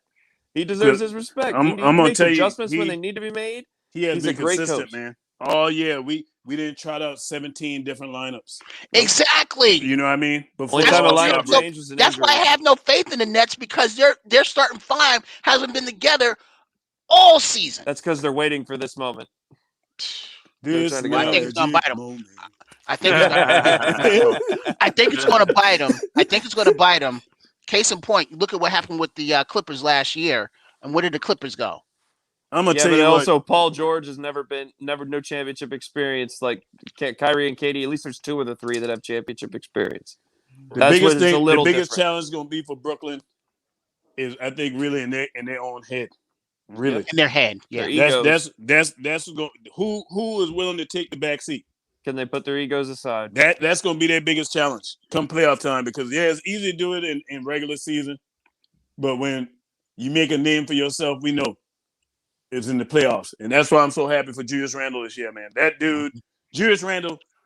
What you smile for? Checking for Julius Randle, what he did to AD the other night. Freezy get ready to say something. Yeah, Freezy get ready to say something. What Julius Randle did to AD the other night, ladies and gentlemen, I was so happy that they didn't cheat us, because a lot of times you see superstars, they don't guard each other. You know what I mean? They find them cross matches to get a guy off of. Them guys played each other straight up. And that was a great game. I loved it. I loved it. But they both did really well. They had their that was a great. But individual battle goes to Julius Randle. Yeah. The win, of course, you know how that played out. Yeah. So I was laughing because there was this show. I don't know if y'all remember it or not, but it was this show that used to come on CBS back in the day called The Odd Couple.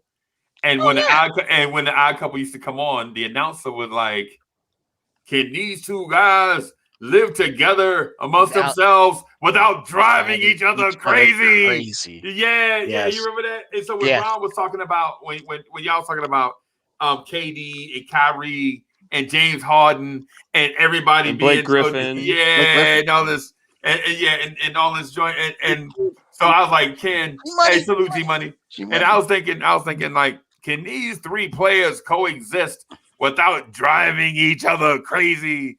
And so the thing is Kyrie already crazy. Yeah, certified. Soon as James Harden get there, he a cool dude. I like him. Yeah, they play two games, and James Harden and Kyrie is like, oh, okay. What we'll do is just switch positions. He'll be the point guard, and I'll be the two guard. Yeah. And so you're like, wait a minute, Kyrie, you played point guard your whole career, and James Harden come to town, and you move to the two, and you think that's gonna work in the playoffs against RJ Barrett? I ain't sure if this is gonna work. And I'm not for sure if that small ball lineup they roll out there with Kyrie, James Harden, Joe Harris, Kevin Durant, and Jeff Green at center is gonna be enough for us to lay down against them in the playoffs. All the earmarks of D'Antoni. That's Yep. D'Antoni all the way. And that's Well, yeah, right. Steve Nash was his coach on the floor. So what's the definition of insanity? Yes. Chaos. Doing the same thing over and over again and expecting a different outcome. It's the same thing, just different players. Yeah. Hey, and you know what? Yeah. I'm glad we gone there. Because let's go back and think about when D'Antoni had what looked like the most unstoppable team, period. That doggone Phoenix team? Yep. Man, do people forget how efficient that team was offensively? Right. What stopped them? They wouldn't let Joe Johnson play. If they didn't let Joe Johnson play, they'd have been NBA champs. You know what I'm saying? Also, there was that stupid call against the Spurs or something. But the team that got 2007, yeah. But the team that got they would have won it that year if it wasn't for that. They played a dude named Leandro Barbosa over a dude named Joe Johnson. But the team, you that got him was the better all-rounded team. You know what I mean? That wasn't Spurs, just hot in one particular area. They were very efficient offensively and defensively, and that's the thing. That's why, like I said, this West, the Eastern Coast this time, man, this Eastern Conference is not what it was in years past. And the beautiful thing about basketball is seeing every season has a mind of its own, man. Right. And this season, for us to be even sitting here in the playoffs is really unbelievable. And get home court potentially. We're not that far back in the line. We ain't even done. Shout out to you, G Money, man. But salute Z, salute Mammy, man. Salute Uncle Freezy. Salute Kev. All Knicks fans, I don't care who you are. I don't care even if you was one who wasn't on board early on. Hey, if you're a Knicks fan, man, right now I ain't got nothing but love for you, man. Enjoy the moment. I know your pain. I know your pain. We all been enjoy the moment. You know what I mean? Let's just enjoy this thing, man. Whatever happens, you know, hey, we're gonna be better for it. And we worry about next season when we get to next season, man. Let's get ready for the playoffs. My cousin, who's also my assistant coach, like when I coach, he's also a huge Knicks fan. And we were talking in the beginning of this season, before preseason even started. And I was like, they're not going to have any fans in this year. And they didn't even talk about letting capacity in, when the start of the year. And I was like, wouldn't it be just horribly Knicks and horribly hilarious if we made the playoffs this year and Knicks fans can't even enjoy it in the Garden? And he was laughing we were both laughing ain't that going to happen? You crazy. I know I'm stupid for saying it. Sorry. Sorry. Something, Zach. And then look, man. I just got on the phone with him last night when we clinched it. I was like, remember what I said to you? This is a crime. We can't even go to the game. Right. Y'all are like the bad luck charm. Well, you guys, the good luck charm. Good and bad. Thank you, Cavs. Thank you, Kevin Love. Thank you, Damian Johnson, former Knicks. Thank you, Colin Sexton, for giving us this party, for helping us clinch. Thank you, man. It reminds shades of Andy Dalton helping Bills Mafia get to the playoffs. Hey, we need to send the Cavs a gift. We need to send them a gift. Let's send them a Julius Randle jersey. Yeah, we need to send them a gift, man. But hey, fellas, I gotta run, man. Hey, it's been I gotta get out of here. A lot of joy, man. I appreciate y'all 100%, man. We here, New York. We here, man. We here. It's been a long time. We what? Building. We what? We are here. My daughter was 4 the last time we was in the playoff, man. She about to be a teenager this year. I was a junior in high school. Claude, have mercy. I was a freshman in high school. How old are you, Wow. 22. Yeah, I'm 26. Okay, so that makes Man, this is a beautiful getting old, thing, G Money. We're getting old. Yes, we're getting old, man. Yes, sir, man. And if you haven't subscribed to the Blowers Tears, Nick at Night, the Morning Drive, make sure you do. Turn on those notifications, tap the bell, and go over to that merch store too. You heard me? Because I got some things coming too, Freezy. Hey, I'm about to get everything that I want. Right now. I'm buying it. I'm buying everything. Derrick Rose jersey. I gotta get Derrick Rose jersey. Got to for have obvious reasons, man. Somebody asked me, Freezy. They said, "Which jersey you gonna get from Derrick Rose?" And I thought that was a good question, right? I said, for me, it's only one, and it's not because we made it to the playoffs. It's the jersey that he's wearing right now because we allowing Derrick Rose to play Derrick Rose game. When Derrick Rose came in the first time, we didn't allow him to play his game, man. Yeah. We tried to make him 18 something he points ain't, a game. and he still was doing damage. If it wasn't for Melo and KP taking all the shots, he would have been an all-star that year. Oh yeah, probably. Very well would have. And also, there was drama. There was too much drama. So it for me is that Derrick Rose jersey, man. Derrick and Julius, man. Them guys, man. Oh man, this whole team, man. I can't believe what I'm seeing, man. As much I'm forever the most optimist, man. But I must admit, playoffs. I wasn't expecting playoffs. I was expecting 30 games, and top 10 defense. I didn't think we would be where we're at right now. I'm sorry. That I was not thinking about. But I should have been on that train. If you do say you think that, then you're a liar. So I was thinking. Hey yo, and so I gotta get out of here too, man, because I'm dead tired, man. I got some things I gotta do at like 2:00 too. Oh, how dare you? Yeah, I know. Talking about get some sleep. I'll probably get like 38 minutes of sleep. I'm gonna get a solid 23 minutes today, and then jump up and do some other stuff, man. But so G Money, how far do you think this team is gonna go in the playoffs? Second round. I think we can win the first round. If I had to make a guess, I think we'll play Atlanta. I think Miami's going to drop off a little bit. Yep. I think we'll play Atlanta. I think we can beat Atlanta. Personally, for me, I want home court advantage. I want home court. I think we can win in Atlanta, but here's why I think we can beat the Hawks. The Hawks have a lot of shooting, but they're not very experienced. Other than Clint Capella and Gallinari. We're a great matchup for Atlanta. And don't forget, Atlanta, even if they get home court, Knicks fans travel, and they'll be there more than Atlanta fans. Right. We're going to put a contingent together to go. Hoodie Cap told me to tell everybody, if you're interested in going, hit DM Hoodie Cap on Twitter, so that we can get some details. And it may happen next weekend. Because we have to have a number in place before we can, start taking over the place. Because we're gonna take over Twitter, Facebook. so let him know I'm there. Okay. And the second round, assuming we beat the Hawks, we play the Sixers. I think we can win 2 games on the Sixers at home. I think so. I don't know if we can beat Philly. I think we're a piece or two away from being Philly or Brooklyn, but I think we'll be a tough second round and out. I think we'll give our best effort, no matter what happens. It's been a fun season for all of us. Absolutely, it's been amazing. We wouldn't have met if it wasn't for this season. None of us. Think of that. Hey, Cornerstone Kev, somebody in the chat got something for you. Oh Lord. Oh jeez. Somebody in the chat got somebody. Back. He got back to talk to Chuck, where were you been, Chuck? Where you been, Chuck? We literally clinched the playoff berth. If you haven't noticed. I have no. If you haven't noticed, we're playoff bound. Yeah, he's playoff bound, and we'll be playing by next weekend. He's a coward anyway. Let's call it what it is. He's a coward. Man. Yeah, he is. You know why? Hold on, Kev. Not everyone can just sit at work drinking a red Solo cup, being on a YouTube podcast. Not everybody can do that, bro. That's a good one, Zach. But what I mean is, where everybody on this panel can admit when they're wrong. Yeah, I did. Where Hoodie Cap, well, I haven't really heard Hoodie Cap yet. Everything he speaks. Yeah, Hoodie Cap will do it. Yeah. Hoodie Cap will. Everybody has admitted when they're wrong. This guy hasn't. He hasn't come on and said, you know what? I was wrong about where we projected, about many of the players. He hasn't done none of that. Well, he didn't admit that he was wrong about DSJ 17-7. Oh no. He didn't admit that either. Well, Dennis Smith will be watching the playoffs with us. So yes.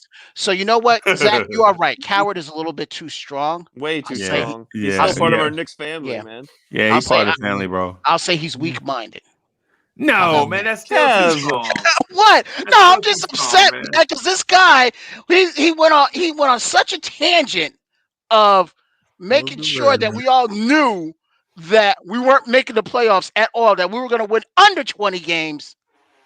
And now that we're above 20 games and may get 40.